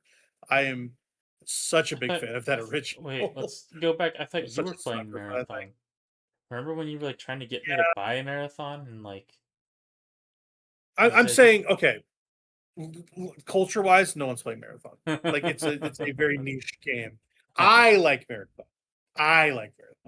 Drake likes Marathon. Marathon's a good game. I can see why people aren't playing it though. I'm not saying I'm not interested. That season 2 update looked cool, by the way. But yeah, Until Dawn 2, that's the real video game we need to be talking about. That game looks incredible. I am such a fan of the first one. It's a cult classic. I hope Until Dawn 2 is good. All the stuff that Supermassive made after 1 has been kind of middling. Besides the Quarry was incredible. They're like the choose your own adventure horror games. I know you probably wouldn't be into it, but I am such a sucker for these things because I love horror. Horror is like my genre. So Until Dawn 2 looks incredible. I'm really excited about that game. They said it's next year. I hope they give a date pretty soon. I would love to play that game. And then they closed out with God of War Laufey, which I was extremely mixed on. It's a pretty cool premise though, where it's like, hey, Kratos' wife dies. That's kind of the impetus for their story. But then she goes to the afterlife, and it turns out the afterlife is full of a bunch of gods that are sharing the same afterlife from different cultures, which is interesting. It's a cool idea. Like she's fighting like a Himalayan god or something, or I saw that. something like that. Yeah, Bengse, which is cool. And then there's like an Egyptian god, Sekhmet, she's dealing with too. Really interesting idea there. But the actual demo that they showed off was not very strong. It was all a lot of like press triangle to do this cutscene, pretty much. That demo looked really bad. I watched that demo and I was like, man, it's not a great. I don't not a think I great way ever to want show to that play game. one of these God of War games. Well, it's also not representative of what those new games are. Those games are like exploratory third-person action games. Like, what's more true about what that game plays like is that opening bit where she gets her armor and her sword and she's doing Devil May Cry stuff. That's more what those games are. Like, not that cinematic stuff, which they do have set piece stuff, but it being so long and drawn out like that, those games like 2018 and Ragnarok aren't like that all the time. How which is AAA really is it though? Like, how long does it take for her to have to Very. squeeze through? No, how long does it take for her to have to squeeze through a crevice? Because that's how you know how AAA a game is. James Bond did it faster than any game. Because at the very beginning of that thing, you have to go through like this little narrow crevice. Like as soon as you spawn in, pretty much, he's doing like the whole like I gotta get through this crevice thing. Yeah, that's how you know a game's AAA. Yep. 100%. No, thanks to the power of the SSD in the PlayStation 5, the God of War Laufey, you're going to go through crevices faster than you've ever hoped for. That's good. They're still going to have them though, otherwise it's not AAA. They absolutely will, because that's just how it is. You got to have fast loading on the other end of a texture. That's fine. Apparently, this game is a lot closer than people think it is. They put out 2027.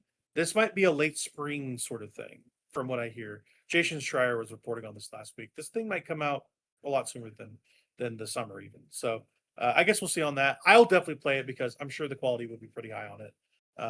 It's a Santa Monica game. They make great games. I adored God of War 2018. I played 1, 2, and 3 in small bursts and never finished any of them. Ragnarok I also like too, but that 2018 game is super special.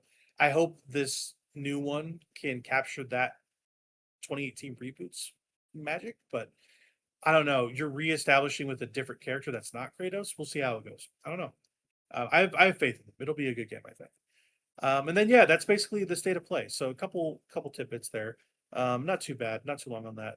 The real bulk of it was Summer Game Fest. Like that was a really big show. And they started that off with Resident Evil Veronica, which is the remake of Code Veronica.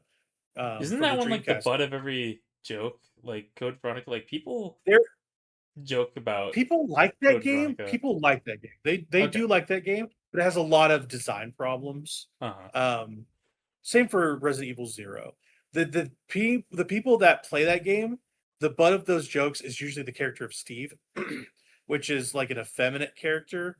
I think it's a trans character too, which is Oh, interesting. All interesting. the way back then, and apparently they were like really whiny and annoying, and so everyone hates that character. So if they're going, it sounds like Resident Evil Veronica. They're doing a straight remake, and they're remaking that game like completely, not just like, hey, we're going to do start to finish like how that game was. Like, no, it's going to be third person, and they're going to make it more scary and more horror focused. Is what it sounds like. Um, so yeah, I think it's going to be drastically different than that original, and it's Capcom. They're untouchable right now. I'm sure that game's going to be awesome. That's a spring game next year. I'm stoked about that. It's coming really soon, actually. I don't know if we got a concrete release date on that, but they said spring of next year. So they're just pumping those things out, and they're all really good. So excited about that. Studio MDHR came back. They make Cuphead. They announced that a Cuphead 2 game is coming, and they also made a Genesis spin-off called Mighty Cuphead Adventure. I don't know if you saw that. Nope. In the style of those like shoot 'em up Contra side scrollers, which is kind of fun. You're not a Cuphead person, but that game, those games look cool. For me, Alien Isolation 2, they showed a trailer of that. That looks sick. That first game is awesome. A little too long, but it's awesome. The new Fumito Ueda game, the Shadow of the Colossus guy, Noah, is doing another game called Gen Atlas. That looks all right. You're climbing on robots this time, turns out, not just birds. You not gotta just, climb things. Yeah, those are climbing games. and that trailer ran about as stable a frame rate as that original PS2 game did, Noah. Nice. Let's go. In keeping, in keeping. So, Hmm. another thing that was weird, Stranger Than Heaven showed up. That game looks awesome. From RGG, who does Yakuza. For some reason, they're putting Tupac in that game. Who knows why?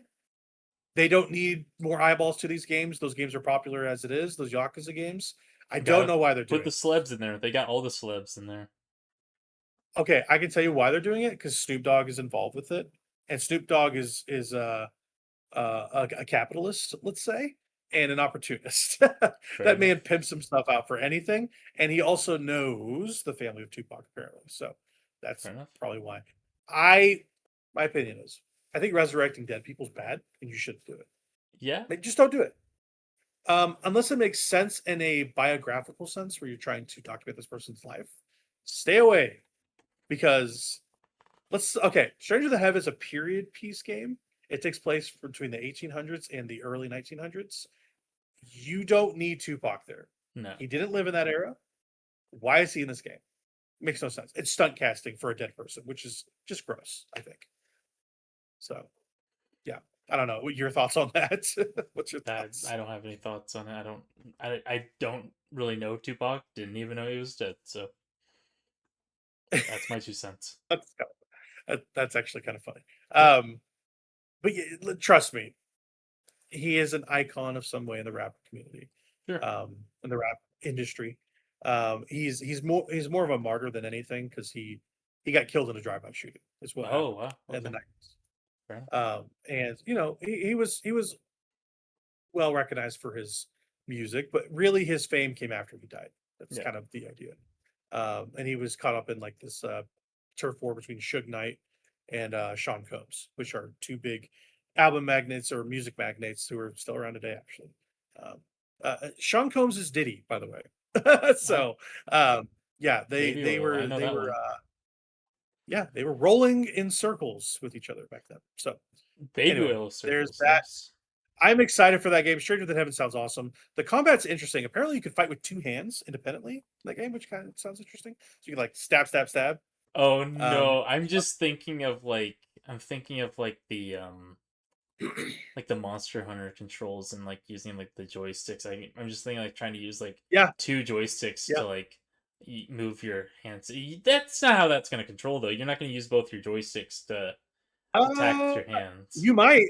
It might. It sounds like you can move them independently. That's what I'm hearing. Yeah, That sounds yeah. really jank. I don't. So what, you Like you move can around hold. with the Apparently, D-pad and then you then you punch with the sticks. Isn't that how so freaking God Hand works? Isn't that how that? Or am I crazy? I don't know, dude. I've heard God Hand controls weird like that, Yeah. but apparently you can like hold somebody and then like grab someone else and like bonk their heads together, which I've heard, which is kind of funny. Um, and that seems novel. I'll play that game. It seems good. Also, the song for that trailer is just oh god tier. So Stranger Than Heaven. That's like January, like the second week of January next year. So Don't they I'll be playing. have like Not of Snoop this weekend. Dogg and like a some kind of VTuber or something in They have that? Ado. Oh, She's Ado. like Okay, she's like a yeah. I know Ado. She's like a Japanese pop idol thing. Yeah. and they have Tori Kelly as well, who's an American pop singer. And there's a really good song from them in that trailer. So I like it a lot. So yeah, that's a next year game. We're not worried about that this year, but very cool trailer. And then another thing, Assassin's Creed Black Flag comes out next week. I'll report on that in the next podcast. They showed more of that here. It's just another remake. But I've heard good things about it. So Noah, you're a Teenage Mutant Ninja Turtles fan. They're going back to the last Ronin. That's cool. It's apparently a redevelopment. They canceled the first iteration of that game, and they're restarting it with Platinum Games, which is kind of cool. Oh yeah, I know those guys. It's interesting. Platinum's done Ninja Turtle games before, and that last one wasn't great. So who knows how this one's going to be? Hopefully, it's good. Hopefully, Yeah. it's good because the last Ronin is maybe the most iconic Mhm. Ninja Turtles comic. Probably. Have you read it actually? I haven't read it. No, I just know of it. It's very good. It's very, very good. Um, I really like it. I don't want to spoil it. The Last Ronin is a very good story. It's an iconic story. So to see it covered in a big budget video game is exciting. So we'll check that out when that is closer. Who knows when that thing's going to be done? Years and years away. Again, Control Resident was shown here again.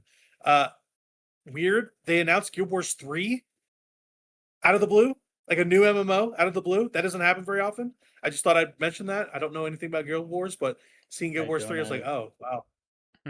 Guild Wars 2 has been around for like 25 years or something, like forever. So making a third one, yeah, it's interesting. Maybe honestly, like between Control Resident and this, I might be more excited for this than I am Control. Star Wars Galactic Racer looks sick. It's pod racing the game, but it's basically a roguelike with burnout. No, And this you is can pod racing.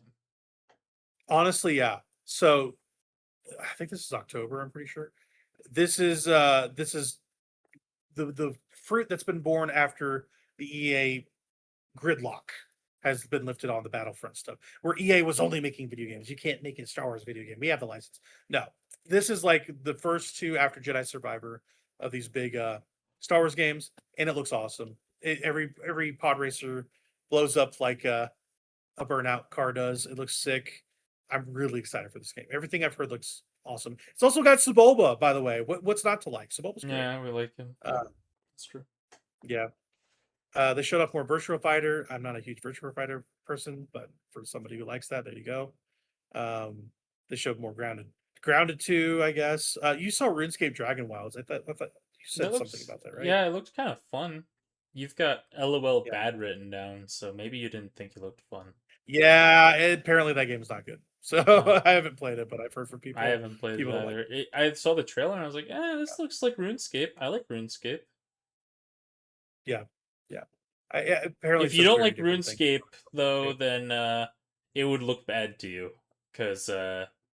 it's just RuneScape with a fresh coat of paint. Really, is what this thing looks like. So Yeah. Right. Um, Staying on the Star Wars tip, Star Wars Zero Company is my jam. It's a strategy Star Wars game. I'm going to be playing the crap out of that. That comes out this year too. It's a co-development between Respawn and Bit Reactor. Respawn did the Jedi Survivor games, which are excellent. So I'm really excited to play that thing. A lot of cool like units in that game. Super excited for it. Top 3 excited games on there for sure. They showed some more Monster Hunter Wild DLC. There was more 007 DLC. They're putting out another stuff there, just some little DLC bits here and there. They announced the new Attack on Titan 3 for those who care. Those games are pretty popular with a very hardcore set of people, which I think is really funny. on the Sonic Racing, they've got freaking Yeah. Godzilla that they're putting in there, and they've got Evangelion Oh, that they're putting in there. I did see Evangelion. Yep. Yep.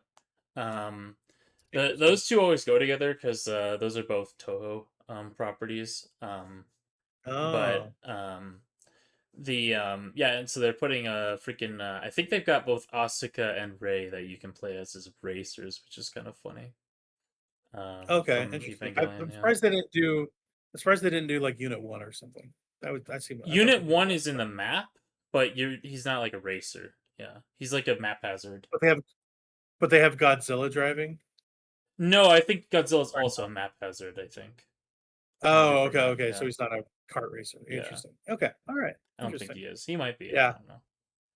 Did you like that game? Okay, was that a good game? That Sonic Racing I never played it. Crossroads. Yeah, I never I played thought it. you bought that game. No, Okay, I no, could I have never sworn you bought bought it. that game. No, Interesting. I missed out on it. Well, I missed out on the thing that I wanted to be in on, which was the Hatsune Miku festival, like right when the game released, and I had like a lot of like limited time like cosmetics, and Yeah. so ever since then I was like, well, I missed out on that, so I'm not interested in the game anymore. Right. Right. For sure. I'm Uh, interested in it as like a like Fortnite of kart racers at this point, but like what are they gonna add next? yeah, That's like they have some for weird sure. properties in this thing. Like they had like one season of the thing that was just like all Nickelodeon properties. It was like Teenage Mutant Ninja Turtles, SpongeBob. I Right. Right. think Right. Right. Avatar. I want to say maybe I'm wrong, I but think they did have Avatar. I'm pretty they're sure they putting did. Yeah. Avatar in like everything though. They just released like that, or they're releasing that Avatar fighting game, I guess. They're doing Yeah. a That lot with that's in that beta right now. Avatar. Yeah, they're doing a lot with Yeah. that Avatar property recently. Um, They really have been. I heard that fighting game is actually pretty good. So it looks um, very like Arc Sys coded, so it's probably it pretty does. decent. They're doing something interesting with that game too that I wanted to mention. They're letting people for the season pass or the character pass or whatever. They're letting people pick the fourth or fifth fighter for DLC, like between a bunch of options and like King Boomy and stuff. Like there's a bunch of Hmm. options people can pick. They're like, oh yeah, we'll probably release the other ones too, but like you can actually pick as fans who you want in the game, which is It's cool. gonna be the You don't see Cabbage that happen. Merchant. Yeah. Yeah, that'd be so sick. Yeah, I'd love that. Um, yeah, you just say my cabbages and then run off. He's the My magic carp with the fighting. cabbages. Yeah. There you go. There you go. Just to mention, Hitman, Wiz Khalifa's in Hitman. Make it that what you will. It's interesting. I don't even know who that is. Wolf Among Us. You don't know Wiz Khalifa? Okay. All right. All right. The Wolf Among Us 2. I'm excited for this. It's one of these narrative games. Telltale. It's new Telltale, apparently. Okay, so this is the second time this has been revealed. The Wolf Among Us 2 was years ago. It was shown at the Game Awards, I believe, with a different team. Apparently, it's a situation like The Last Ronin where it's being redeveloped again because parts of those teams left. And those Yeah. main people that were making that went off to do Ad Hoc, who did um oh gosh, Dispatch from last Oh, year. okay. So Yep. a lot of those core people went and did it I to was do gonna say, Dispatch, which yeah, is I like, thought Telltale was dead. Like, yeah, no, they're back. This is a new Telltale. Yeah, weird. really interesting. This one's going to cover Wizard of Oz, which I adore. Wizard of Oz.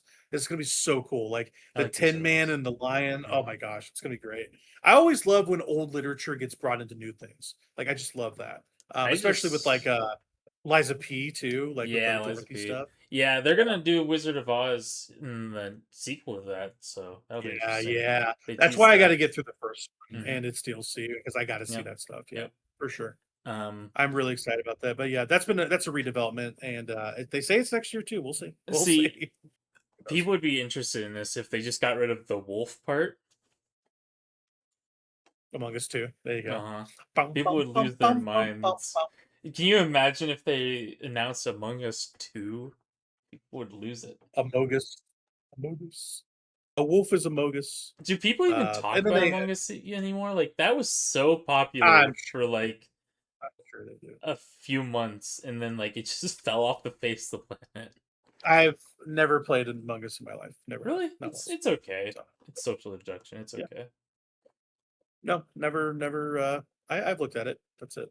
And I'm like, I'm It's good. interesting enough. But yeah, for sure. Alongside Wolf Among Us 2, they also showing they remastered the first one, which is a great game. People should play that one. They showed off Stellar Blade Blood Rain, which is a spin-off to Stellar Blade and not Stellar Blade 2, apparently. Hmm. It's with a side character that I think is in the first game. It looks really shiny. There's a lot of jiggling, Yeah, but it looks fun. I think I have to jiggling on Um, that. they took a lot of inspiration from Battle Angel Alita, which I love. Mhm. That manga is incredible. And you can see that, like the character, the body armor is very Battle Angel Alita, which is Mhm. cool. So I'm really excited to check that out because I definitely will. It looks really sick. Did you play the first one? Very, very. I played a lot of the first one, but Hmm. I'm more interested in the second one because it's more fisticuffs, more boom, boom, boom. Like Hmm. it's like Megalobox, dude. Like I'm really interested in that. Megalobox. That's It's really a cool. pull. Yeah, yeah, yeah. It reminds me of Megalobox, so I'll check that out. Did you watch Um, Megalobox? I need to, dude. You've been Yeah, telling me to. Megalobox is really good. Agree. Yeah, I didn't Yeah. think you'd watch Megalobox. That's why I was like, that's a pull. I have a soft spot towards boxing things. Uh-huh. Like I love Especially to you watch haven't watched movies. that. I don't even like boxing, and I love that thing. Really? Yeah, I need to Yeah. check that thing out. Especially they made the first season and then they went and made the second season years after the fact. Mm-hmm.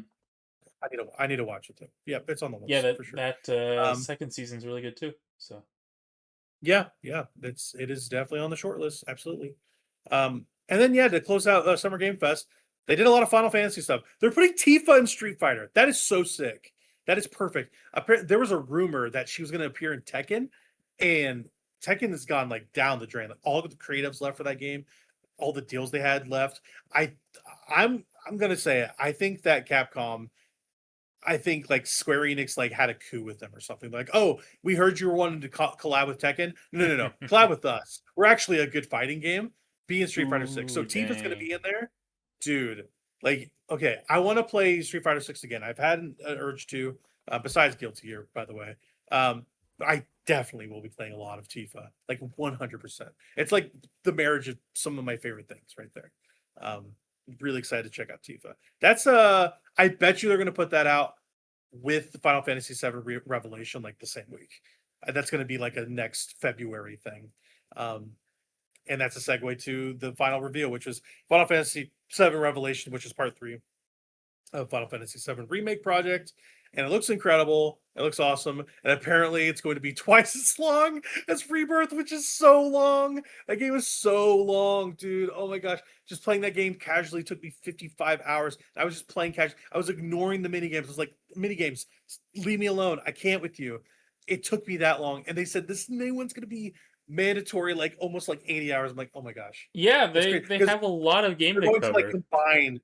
Well, they're going to combine everything. Like Mhm. all the discs, Noah. Every Yeah. disc is gonna be. I know they haven't even got to disc 2 yet.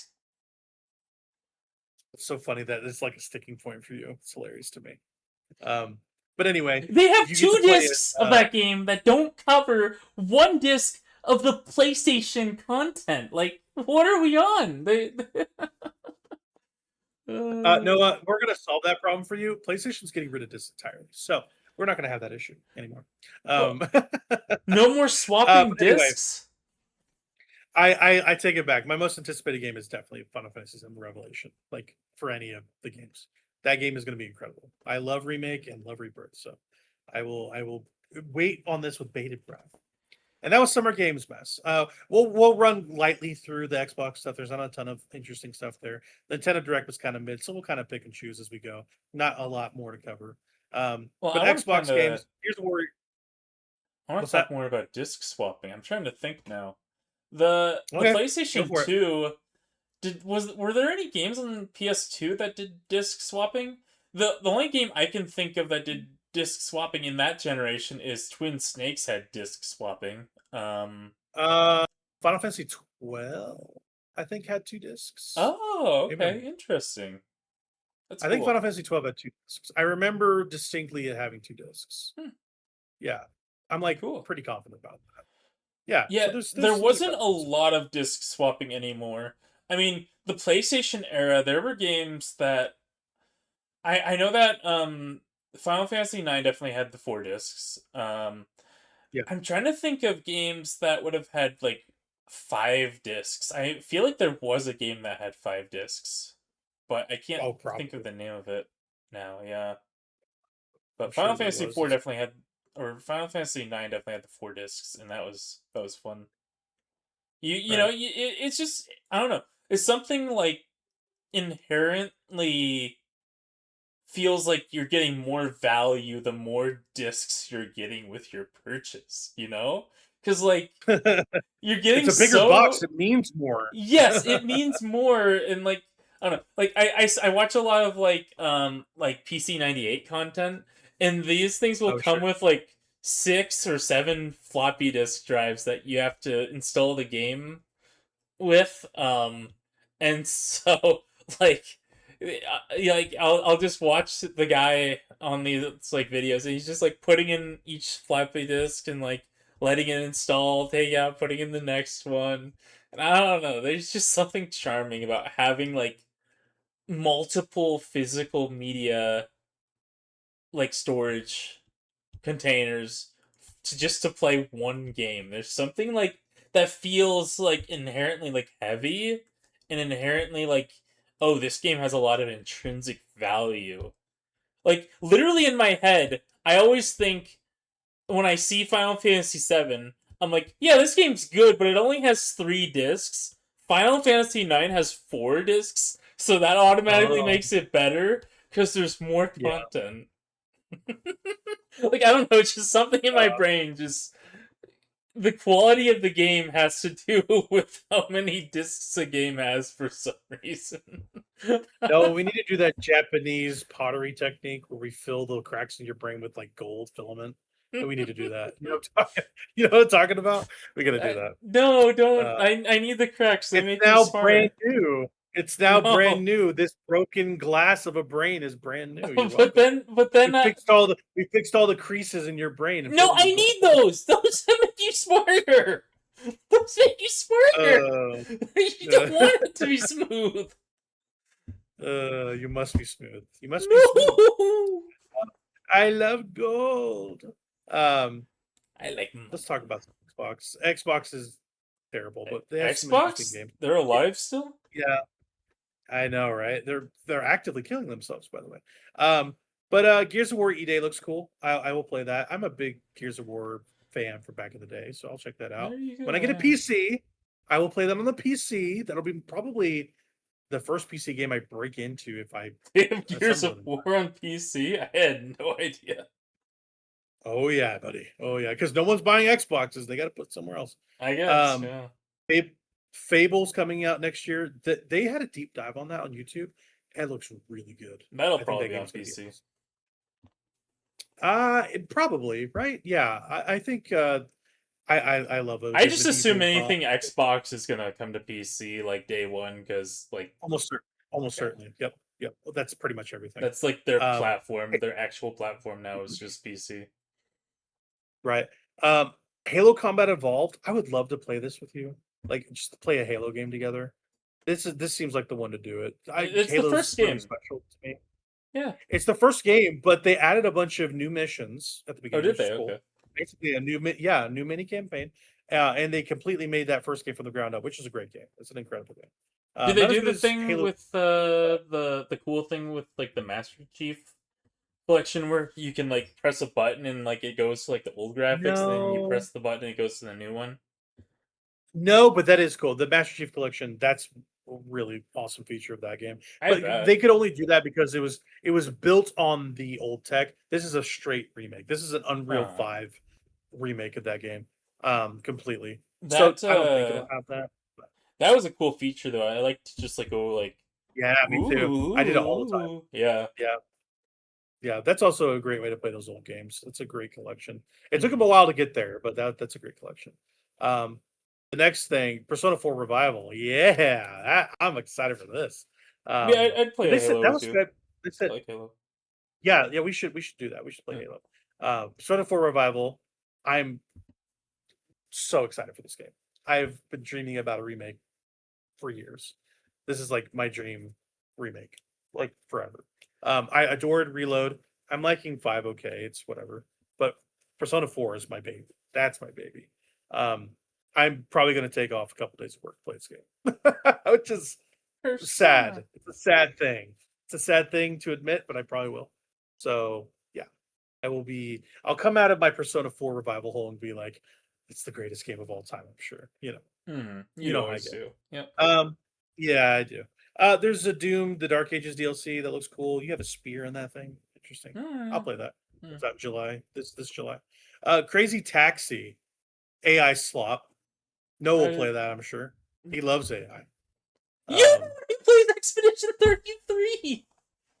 oh my god, I knew I'd get him mad. Crazy Taxi. They showed that thing off. People seem lukewarm as well.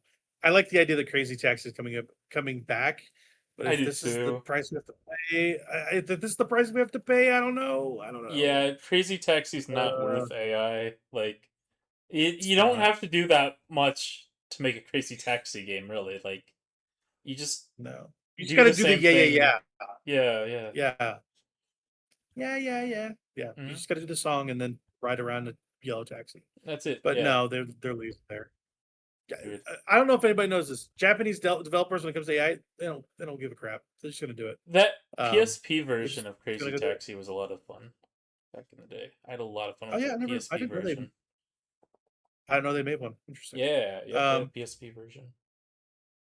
the next one I'm interested in is Castlevania Belmont's Curse. That game looks so awesome. I'm a huge Spooky. Castlevania fan. Huge. That game looks so sick. I'm really excited to play that thing. I think that's an October game, which is perfect for spooky season. So I'll be playing that. Ooh. And then they did it. They did it. They announced Persona 6, just like I said they The would. green Um, persona. the green one, it's a co-marketing deal because they're green within me. Um, barely a trailer. This game is probably a Word doc somewhere. I don't think this is a real video game until I see gameplay. Like I will Yeah. this they are not anywhere close to showing this video game off. No. I'm telling you right now. Okay, so I believe this, but in turn, they kind of did something similar with Persona 4 Revival last year, and now we're already getting that in February. So like Persona maybe we 4, will they see were this game showing again next year. We'll gameplay. see. They were showing a lot of gameplay in the teaser trailer for Kind of Revival. the first teaser for Persona 4 had him just walking through Inaba. Yeah. That's it.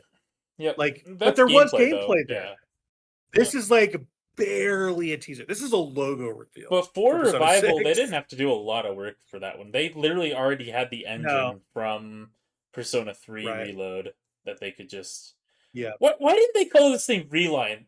Like, what were they doing? Why would they go I Revival instead of know. Rewind? What were they doing? You know, dude, I'm with you. That's what we speculated last year is that they would call it Rewind. Yeah. I think that's a missed opportunity, Yeah. but I also don't think they want to confuse people for it being a remaster, maybe.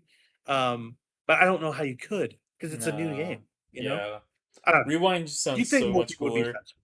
Yeah. It does. Revival's not bad either.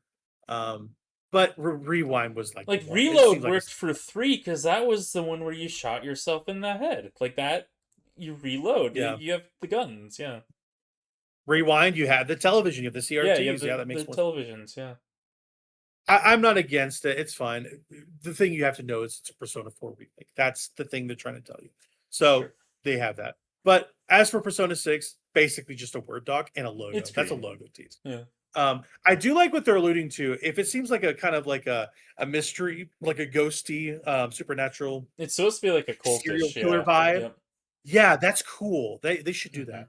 that. That's a really cool thing that they're doing. And if they lean more into the mature aspects of it without being like gross about it, I could be really into what they're doing there. So they're gonna take it. They're gonna take a couple stabs and a couple leaps in No, Persona it'll 6. probably be I'm really green. excited to see Yeah. that.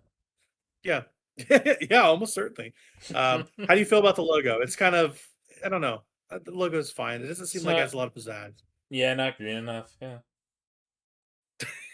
You're killing me. You're killing me. They showed off Spyro, A Realm Beyond. Those Spyro games, those remasters or remakes are great. So Spyro 4 in that style with like a new Spyro 4 from Toys for Bob is going to be awesome. I'm really excited for that thing. And then they showed off Clockwork Revolution. That game continues to look great. Xbox console exclusive for a dying console is wild to me, but most people will play that on PC. So I will be doing that as well. And then they showed Call of Duty as their final thing again this year. That is Yeah. lame as hell. Call And of that is one of the Duty! worst trailers I've ever Call seen. of Duty! God, that looks so bad. Which one are they That looks on so now? bad. Anyway, Modern Warfare 4. So it's their Oh, second okay. time going through Modern Warfare, and then it's their fourth entry of their reboot Modern Warfare series. Did they ever Wild. make an original Modern Warfare 4? I didn't think they ever Nope. did. Yeah. Nope. They stopped with 3. They did, yeah. So I will say thematically this thing looks a little bit more interesting because it's North Korean versus South Korean instead of American warfare. But I'm not going to play this game. It's not going to be worth it. It just looks bad. I don't think it looks good at all. So that's the Xbox It is thing. cool There's that some you get to interesting be on stuff, the but side of North Korea, though. I do like that. I think you're South Korean actually, but yeah. I think you're Oh, fighting that's no fun then. They took all the fun out Noah? of it. Noah, stop, Noah.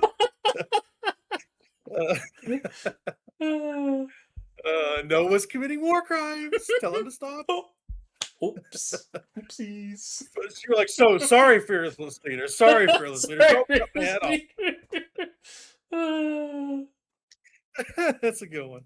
And then finally, the Nintendo Direct finally came around. Noah's Rhythm Heaven Groove, the game he's playing now. Noah's Slot was in there. They showed that. Yeah. They're gonna put Onimusha on the Switch too, which is bold. Then they're also doing some more Dragon's Dogma 2. They're naming their DLC Dark Arisen again, which is they have some nuts to do that. That's not confusing.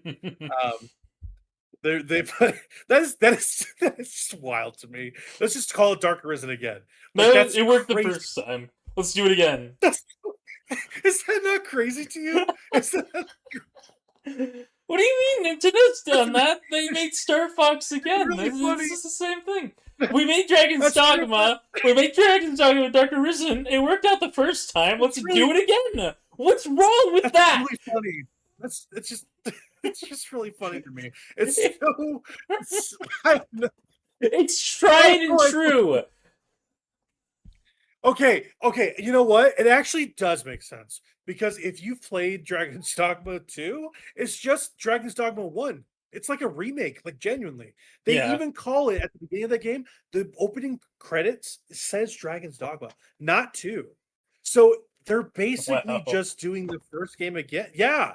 No, I'm not even joking. Maybe it does make sense. It's wild though, no matter how you cut it. My cat It's is really yelling funny, at though. me for yelling.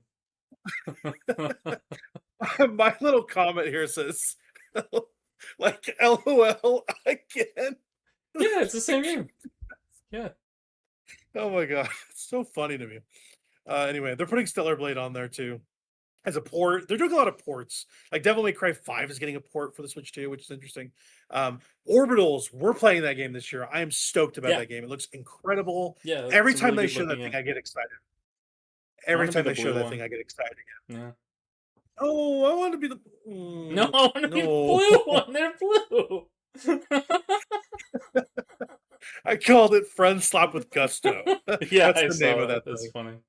I want to be let me be the blue one. No, let me be the blue one. How dare you? Oh my god, we gotta get it together. Fuck. They showed a One Piece game that looks good. It's like a cooking game. from the That does people that not make all look those, good. like, Your definition No. of good is the. no, it looks good. It's from those people that make like game dev story and stuff. It looks good. I like it. How dare you? Looks like You new One slop. Piece fan. I can't with you. You're a new One Piece fan. What do Can't you do mean? I've watched as much One Piece as you have, Diddy Blood. You have, yeah, you have. No, I think you probably passed me at this point. I don't know. Honestly. Have you watched Punk Hazard? Yeah, no, I'm done with Punk Hazard. Yeah. Okay, there you go. Okay, you're about to pass me. Pacopia DLC, that game is incredible. I love that game. DLC for that is just a good idea. They finally showed more Fire Emblem Fortunes Week, which I am now really excited for. Mm-hmm. Mega hell yes on that. Yeah. 4 choosable characters, right? That's kind of what they're doing. The I different think routes. So, yeah. Yeah, there's The four there's like a houses. little boy. Yeah, Fire Emblem 4 houses. Honestly, that's probably what they did when they were making that game. They're like, we gotta Well, how can we one up? another one. How can we one up 3 houses? We gotta do another one. 4. 4 houses. someone goes 3 houses and they go like, I have a crazy idea. Yeah. 4. A pinky slowly raises from the crowd. It's so funny to me.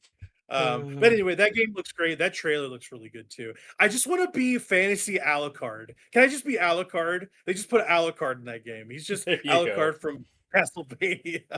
So I'm into that. I'm Alucard. A lot of sexy people. Noah, you're going to be the booby lady, and don't tell me you're not going to be. All right. Obviously. Why not? Yeah. What could possibly go wrong? That's what Bubsy the cat would say. What could possibly go wrong? Shoot that's what he yourself, says. Bubsy, with a gun. Oh! Kill yourself with the gun, Bubsy. No, don't die, Bubsy. I still gotta finish Bubsy 4D.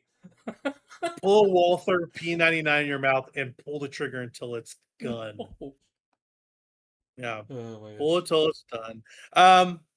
They showed off some more ports. Yeah. But they do have Switch 2 versions for the Xenoblade series, which I'm really excited about. That first game runs fantastically now. They also have a speeder bike that you can get in Xenoblade Chronicles, which that's good. That seems like okay. If you got that speeder bike at the beginning of that game, I think that would probably ruin it because running through that open world is kind of magical, and having a speeder bike would kind of ruin that. But whatever, it's not a big deal. The one that really needs an update is Xenoblade Chronicles 2 because that game runs like dookie and it looks terrible. So that new one comes out in July. I'm excited to check that out. I'll be able to finish it finally, which I'm excited about. So, and then they showed off a new Xenoblade game, Xenoblade Genesis, which is a prequel to the entire series. It's the first one in the series now, which looks really cool. Really nice looking game. I'm excited to play that. That's a next year thing. Yeah, they showed Star Fox 4 came out for sure. Final Fantasy Resonance. Noah, did you get this thing? That's coming out, right? It is a standalone Brave Exvius like port, I guess, from the iPhone. That's kind of the idea. That's what Final Fantasy Resonance is. But apparently people really like it. Yeah. It's like an Fire Emblem Engage sort of thing where we get all the fan favorites in here. Yep. Cloud comes in with his Buster Sword and does the thing. We like that guy. That's what that is. I like it when Cloud busts. Cloud. I like a Cloud. And Noah, this is your thing. Touhou embodiment of the Scarlet Devil. Yes. There you go. Okay, they didn't even show this in like the English direct. So like the English direct was kind of just like boned because they didn't show this thing. Like they would have gotten all of the criticism would have been silenced, right? If they would have just showed this in the English direct, everyone would have lost their minds. They would have been like, "Oh my gosh, Peak is back! No way!" That's so funny. That's a good one. I like that one. Thank you, Noah. I appreciate the laugh. The Dustbloods. I thought that trailer. That's not even a game. I don't know about Dustbloods is not a video game. Straight up, they haven't showed us a single speck of gameplay. This is not a video game. I don't believe that game's coming out this year still. I just don't. They haven't showed us any gameplay. They have a network test this month, I think. I want to say. They haven't even put out Elden Ring. They haven't put that game. I know. That game is old. They haven't put it out yet. They have a network test 4 Duskbloods, I'm pretty sure. Like this month. It's in. That's right. Yeah. Yeah, So we will they be announced playing. a network test, so Right. I don't know how you can get on that thing, but I want to know if this is a real They did game that or for Elden. not. They did that for Elden Ring too, but then Yeah. I think they delayed it after their network test. Yeah. I don't think this game's coming out this year. I'm pretty No. confident in that. No. That it might They've be a never March or showed us April game. gameplay of this, so the first gameplay we'll see of this straight up is going to be from Okay. like streamers and then network test because we've never seen gameplay of this. That's not true. They showed some gameplay in that No. first trailer, but No. it was very cinematic gameplay. No, they did. They did. It was if it was just cinematic because it looked like all Yeah, just cinematics cinematic. so far on this thing. Yeah. Yep, for sure. I think that game might be good, but like I don't think it comes out this year. I just don't think it does. Yeah. So I would love to be proven wrong. There's just a lot of video games coming out. It Well, feels like they Miyazaki, he's got to figure out how to fit more poison swamps into it. So that is the realest thing he's ever done for Yeah. sure. Yeah, they showed more Splatoon Raiders. Like I said, they had a direct about this. That game looks great. I'm really excited to play that thing, especially at $50. What a deal! But Salmon run the game pretty much, and you like that stuff, so we'll be playing Yep. that. They finally did the thing, Noah. The thing that we thought they were going to do. Metaphors coming to the Switch. Yep. Everyone, stop what you're fucking doing. Play that game on Switch 2 if you Like- have it. That is like or the just killer app play for it Switch 2 on already. There you go. whatever system you have. It's like going to be on all That- the systems at this point. So Forget Metroid Prime 4. Forget Tears Hey. of the Kingdom. That is the yeah, that you the can forget game that. for Switch 2 already. Metaphor. Game of the Metroid Prime generation. 4 is great though, but not as good as Metaphor, but it's good. I like the game. No, it is not. Noah, if you even think about trying to vouch for that game, being sniffing the trousers of Metaphor, unfriended. Shows. Unfriended. Anyway, I'm glad that game's coming to Switch 2. I might play that game again. I love that game. They showed off Tales of Eternia, which I'm not familiar with. It's another Tales game. Those are really Yeah, popular. a lot of those. They're finally making native ports for Kingdom Hearts on the Switch when they used to be Yeah. just cloud versions, Yep. which was wild to me. The thing that sucks is they took the cloud versions off, right? But Mhm. then they're making people buy the regular ones again after people have Uh-huh. already spent the money on the cloud versions. But okay, first of all, you shouldn't be buying the cloud version. So if you did, you're an idiot. All right, I'm gonna just say that. Second of all, taking it off the store in lieu of new ones is weird because that's just stealing money from people, like just straight up, And you've been seeing a lot of that. That's the danger of digital ownership, honestly. Mhm.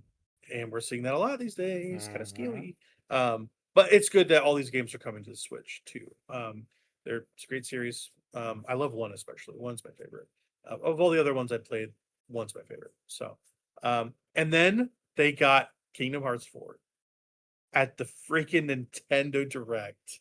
Of all places, it was supposed to show up. Like, it's not just that it Nintendo's been showed up at the Nintendo working Direct. It's coming very to Switch too. closely with Square Enix since like Switch 1. They have. So Well, not just that, their relationship has become really strong since Final Fantasy VII. The remake project has been so killer for them. Like that is what's been driving sales of that series, of that Final Fantasy VII. What has been those Switch ports? Yeah. Those Switch, like that remake did gangbusters on Switch 2, and that Rebirth one also did great. Drake bought them, Nice. and he's been playing through those. Like Yeah. they're really people popular. like the They're always Switch top 2 20. as Yeah. a like console because it just It's they, been they really put good. everything third-party on it. console. It's very portable, so people like that In some ways, like platform. with all the ballooning prices, all the different component prices, like in some ways, it feels like Switch 2 might be like the end game platform. Like Yeah. it feels like perfect form factor. The amount of games are just right. The fidelity's perfect. The portability is amazing. Like everything about it just feels like the end game of what an idealized console experience in 2026 and beyond should be for me specifically. So I love that. But yeah, what'd you think of the trailer? I haven't played through all the entire series. Mhm. Does it look interesting to you, Kingdom Yeah. Hearts 4? I like Kingdom Hearts. I like Yeah. seeing Donald Duck and Goofy and Sora and their wacky adventures. So Okay, so apparently they're doing another story. Like apparently 3 wrapped a lot of stuff up. Yeah. Are they going to get away from Final Fantasy characters and Disney characters and just focus on Kingdom Hearts characters? No. Because that's what it looks. No. Okay. They won't do Okay. that. No. Kingdom Interesting. Hearts. We'll see That's how it what goes. it is. It is a collection of Final Fantasy and Disney and just Yeah. like overall Square Enixy characters. So, Yeah. um, Right. For sure. Anyway, that looks pretty good. No date on that. Did they say next year, or did they just say it's coming? I don't I don't remember. even know.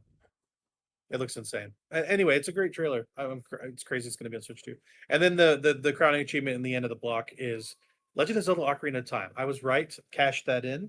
I predicted that last time we had the prediction for what the show was going to be. I said Ocarina of Time was going to be there, and I was right. And Noah, they might have a jump button. Maybe they do. They're Let's not see. going to have a jump button. I'm going to jump on you if they have a jump button in that game. Oh, Okay? don't threaten me with a good time, buddy. Don't threaten me.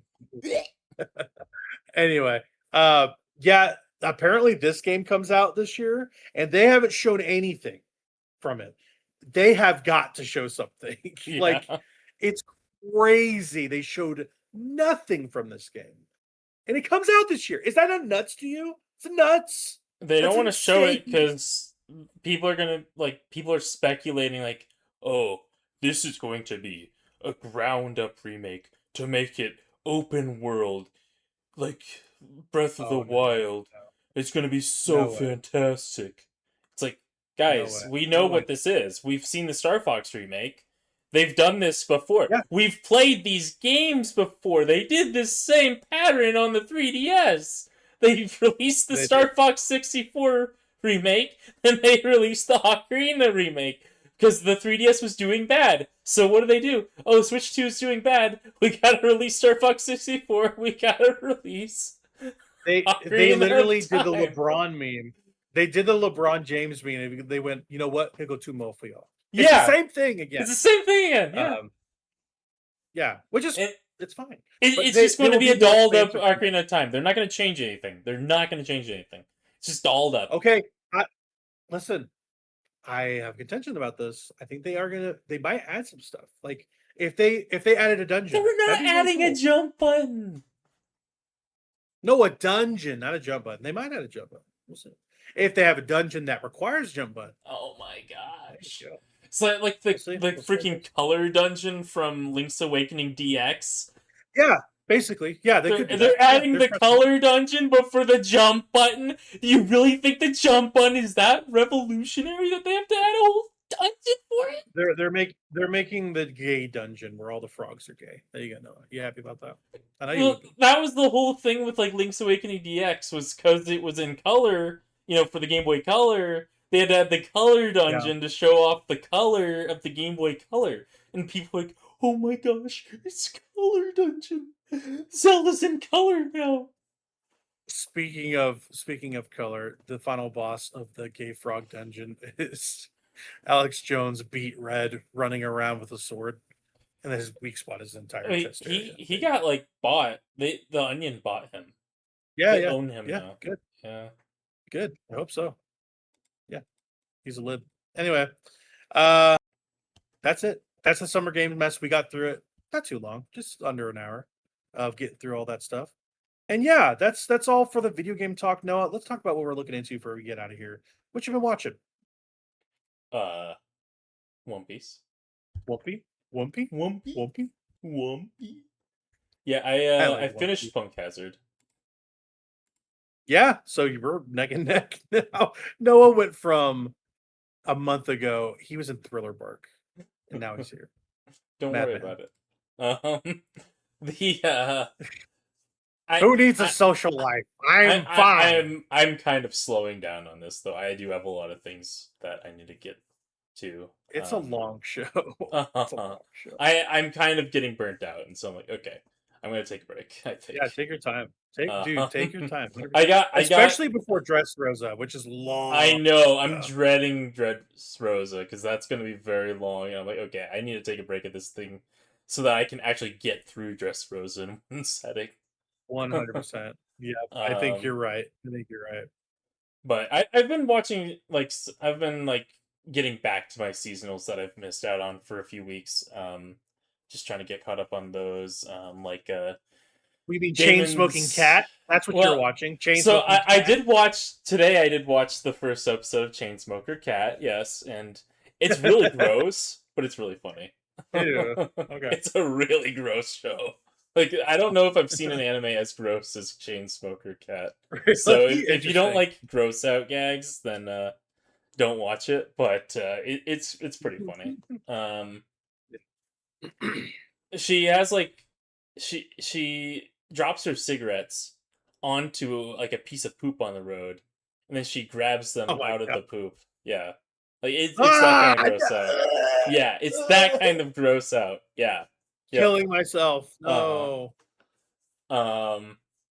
But yeah, I did get caught up on Daemons of the Shadow Realm. That's that I need to series watch that. by the Full Metal Alchemist mangaka. It's really good.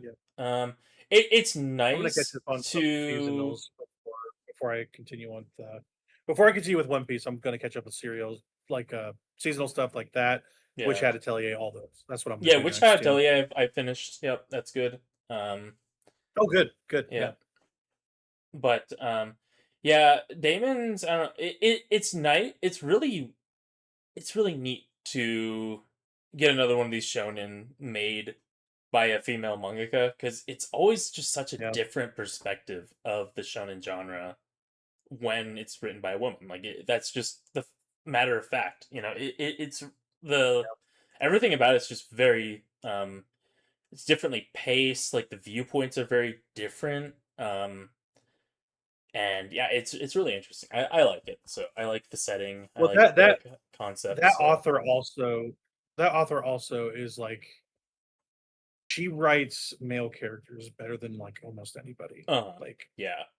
and it shows. It really does show. Yeah. Yeah. Yeah, the main character Yuru, he's a really well written character. So it's really Cool. interesting. Cool. All Yeah. the characters are really well written. It's very very Full Metal Alchemist coded, in terms of the writing. So, um, Awesome.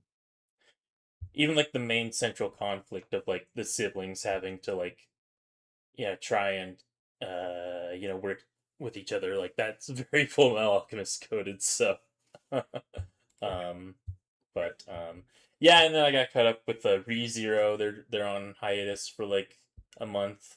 Um, Mm. but yeah, season 4 of ReZero I'm caught up on. So I got a lot of Cool. other seasonals to catch up on, but I yeah, I've also been I'm really excited for this next season. There's a lot of heavy hitters for this next season. What Um, what are a few of them? I know that they've got the one that I'm really excited for is the freaking uh Mushoku Tensei is getting its next Yeah, I hear that show's season. really I good. love Mushoku Tensei. Um, it's probably my favorite isekai. Um, I it's had someone at a previous job tell me about that show, and he just loved it. Yeah. So it's really weird. It's a really weird isekai. Like the main character is Yeah. not very likable, but the world building is really astounding. So that's kind of why I Mhm. like that thing. Um, Okay. Okay. but yeah, and then Bleach. Think they're finishing Bleach. I think this season they're finishing Bleach. I'm pretty Okay. sure. All right. Um, They're finally yeah, doing the it. final part of Thousand Year Blood War. Yep. So they're finally finishing Bleach. That's kind of big. Um, Yeah. I will definitely be there for that. And yeah, they've got oh yeah, they're bringing back Saga of Tanya the Evil. That show's been Oh like yeah. that was like a 2014 seasonal, I think, 2016. It's Mm. like 10 years old, so um, Yeah. they they've got another season of Isekai. I never thought we'd get another season. Skeleton Knight in Another World. I kind of like that one. It's Mm. trash Isekai slop that I like.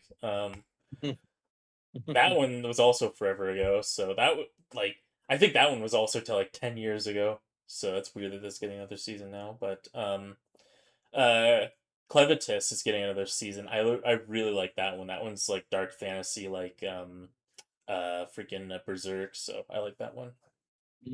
Mm. Um, yeah, they got Sounds like pretty a good so Ghost far. in the Shell remake going on. That's like Yes, very from like Science uh-huh. Saru. Yeah, Uh-huh. yeah. Yep. That will be really good. Um The for folks who don't know, the Dan to Dan people are making that. So mhm. Mhm. Oh yeah, another excited about isekai I really like is getting a another season. I'm Trapped in a Dating Sim. That that. one's really good. That one he gets trapped in like a woman's like dating sim, but he was Uh-huh. playing it like for his sister to try and like get her through like her favorite routes to like get like all the like story unlocked for her favorite husbandos or whatever. And so he like knows the story of this thing really well, but he hates all the characters in it. And he gets Yeah. like isekai as like just like a trash mob guy. And so he's just trying to like survive, make his way through this world. But the world's actually really interesting too, because it's one of those fantasy worlds where they have like the ancient technology that's like really high tech Oh technology, yeah. like mechs and stuff. And so I really like the world building in that one. It I think it's low key Cool. like pretty interesting at least. So like I wouldn't call it good, but I think it's interesting. So I'm kind of excited that Yeah. that's getting another season. I didn't think that would get another Okay. season because I never heard anyone Yeah. talk about that one. I was always like yelling at people like, "Hey, watch this thing!" But um, the Oh, Ribbon by the way, Hero is a big one. That one's like a okay. that's a remake of a Princess Knight, like the original like shojo like power fantasy manga. So Mm. Something I wanted to bring up to you, by the way, is you like Star Wars Visions, the anime project, on Disney Plus. I only ever Um, watched the first season, there's but yeah. yeah, the first season included one of the shorts was the Ninth Jedi. That is getting a full series, um, Ooh. which is interesting. Yeah, and that was one of the better ones too. So Mm-hmm. keep that in mind. That's That's cool. something for anime season next year. So yeah, But yep, that's yeah, coming out too. But anyways, just yeah, that's all I had for I rambled a bit, but yeah, this season has a no, lot. no, So, it's kind of no, crazy you're just how good. Yeah, much that's is going on in this season. They're yeah. I got to ending catch up with Bleach. that. That's insane. They attempted to before it was done a long time ago, but yeah, Yeah, like it was never done. they're finally finishing Bleach. Like they that's substantial. Like it's that makes, One Piece is the last one of the big three of the Yeah, old era that right. hasn't finished yet. So Naruto finished a long time ago. And Boruto's not really a continuation of Naruto. Boruto is something else entirely. If I But were to ever watch Naruto, don't think I would watch Boruto. you don't Honest need with you. to. I've watched Boruto. You don't need to. I can tell you. Trust me. Yeah, no. I will watch Boruto if they when they inevitably animate more of it, like post time skip. I'll watch it, but I'm sure it won't be nearly as good as Shippuden. So Dang.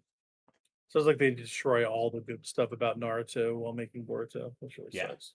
yep. So They just tore not down cool. all of the Yeah, world building that had been up to that point. So yeah, that's about it. So, well, I got a couple things I've been watching. We've been watching a bunch of Frankie Muniz movies. We watched Big Fat Liar. I don't know if you've ever seen that thing. Uh, one of the more wild movies of the 2000s. And then A Shot and Chaser, Secret Agent Cody Banks, also a Frankie Muniz movie, which is a more insane movie. That movie is like a bunch of like old women creeping on children. It's really weird. That's a weird movie. Um, and then I also watched Despicable Me 4 with my kid. That movie has a lot of roaches in it, like cockroaches. It's like the main villain is like a dude with a cockroach body. I'm like, okay. I didn't know what this movie was about. And I sat and watched the whole that's thing. I'm weird. like, that was pretty good. Will Ferrell is being a very funny Frenchman.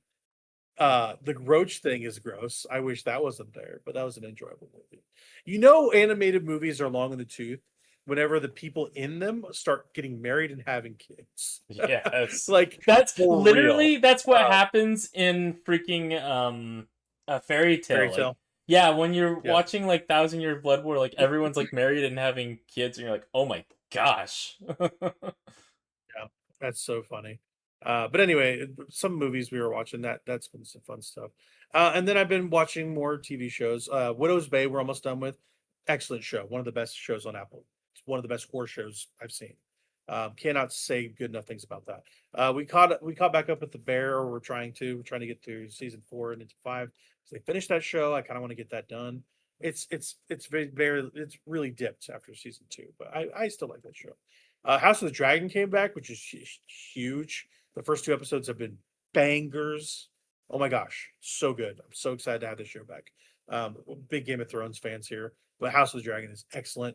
Some of maybe the best CG on television. Like the dragons in this show look unbelievable. Like, which is so rare for TV. TV just like, I know it's HBO, which gets higher budgets, like movie budgets, but like, oh my gosh, the dragon, the CG work is incredible here. Love that show. And then more One Piece. I finished Bunk Hazard.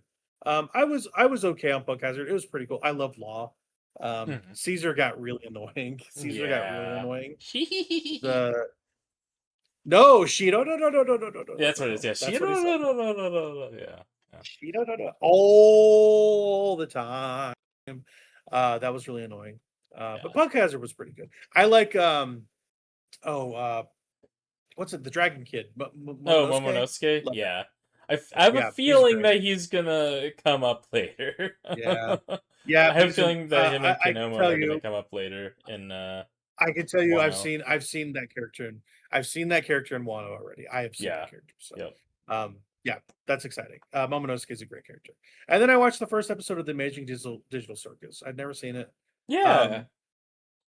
That animation's really HD, like really high quality, and like a really squeaky, rubbery way. That's weird.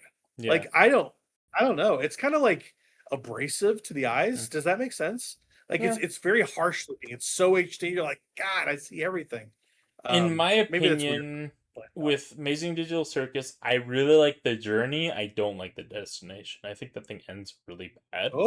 But I think that the journey is really interesting for that show. So I think it's worth a watch. But I watched the first episode. I'm like, okay, this is good. I understand the premise of this thing, but the humor I don't really like, and some of the characters are a little Tumblr for me. I have a very specific issue with that sort of humor. It's fine so far. Yeah, I will continue watching. I'll continue watching. Yep, it's only it gets 9 better. episodes. It's not a big. Yeah, it's not a long show. The humor gets better as the episodes progress, and like there's some genuinely funny moments in some of the. It's trying to find itself. I understand. For sure. But yeah, that's all I have. That's end of my TV dinners. That was a big one. That was a big hunkin' long podcast. But yeah, next podcast I will be playing that new Black Flag resynced remake from Assassin's Creed. I'll be checking that out. So a lot of video games coming out later. Great time to play old video games. There's never been a better time to play old video games. So we will continue to do that. And whatever else comes our way. Noah, thank you for joining me. I appreciate you, buddy. We've done 41 of these. Let's continue to do 41 more and then quit. I'm kidding. No, I like doing crazy. Yeah, 82 podcasts. Once we get to 82, we're gonna hit the big time. There you go. That's right. That's when we'll have everyone playing Touhou. By episode 82, we're gonna 300 subscribers. By 82. That's what I call it. And also, all those subscribers are gonna be playing Touhou. That's crazy. That's right. Yeah. And they're gonna be playing Concord. No one's playing Concord, Noah. We're playing Concord in our hearts. Concord was the friends we made along the way. You're playing Concord in your heart. You're playing Concord in your heart. Yeah, I am, because I never played that game. So that game to me is the most incredible game that was ever existed. And they took it from us. I have to say something, all right? I have to say something. You need to listen to this. Quit putting on the con and cut the cord, okay? Cut the cord between you and Concord. No, not the Concord. 2026. The con is on. 2026. The con is on. Concord. The con is on. Cut the cord. All right, that's enough talking. Bye, everybody. Play Rhythm Heaven.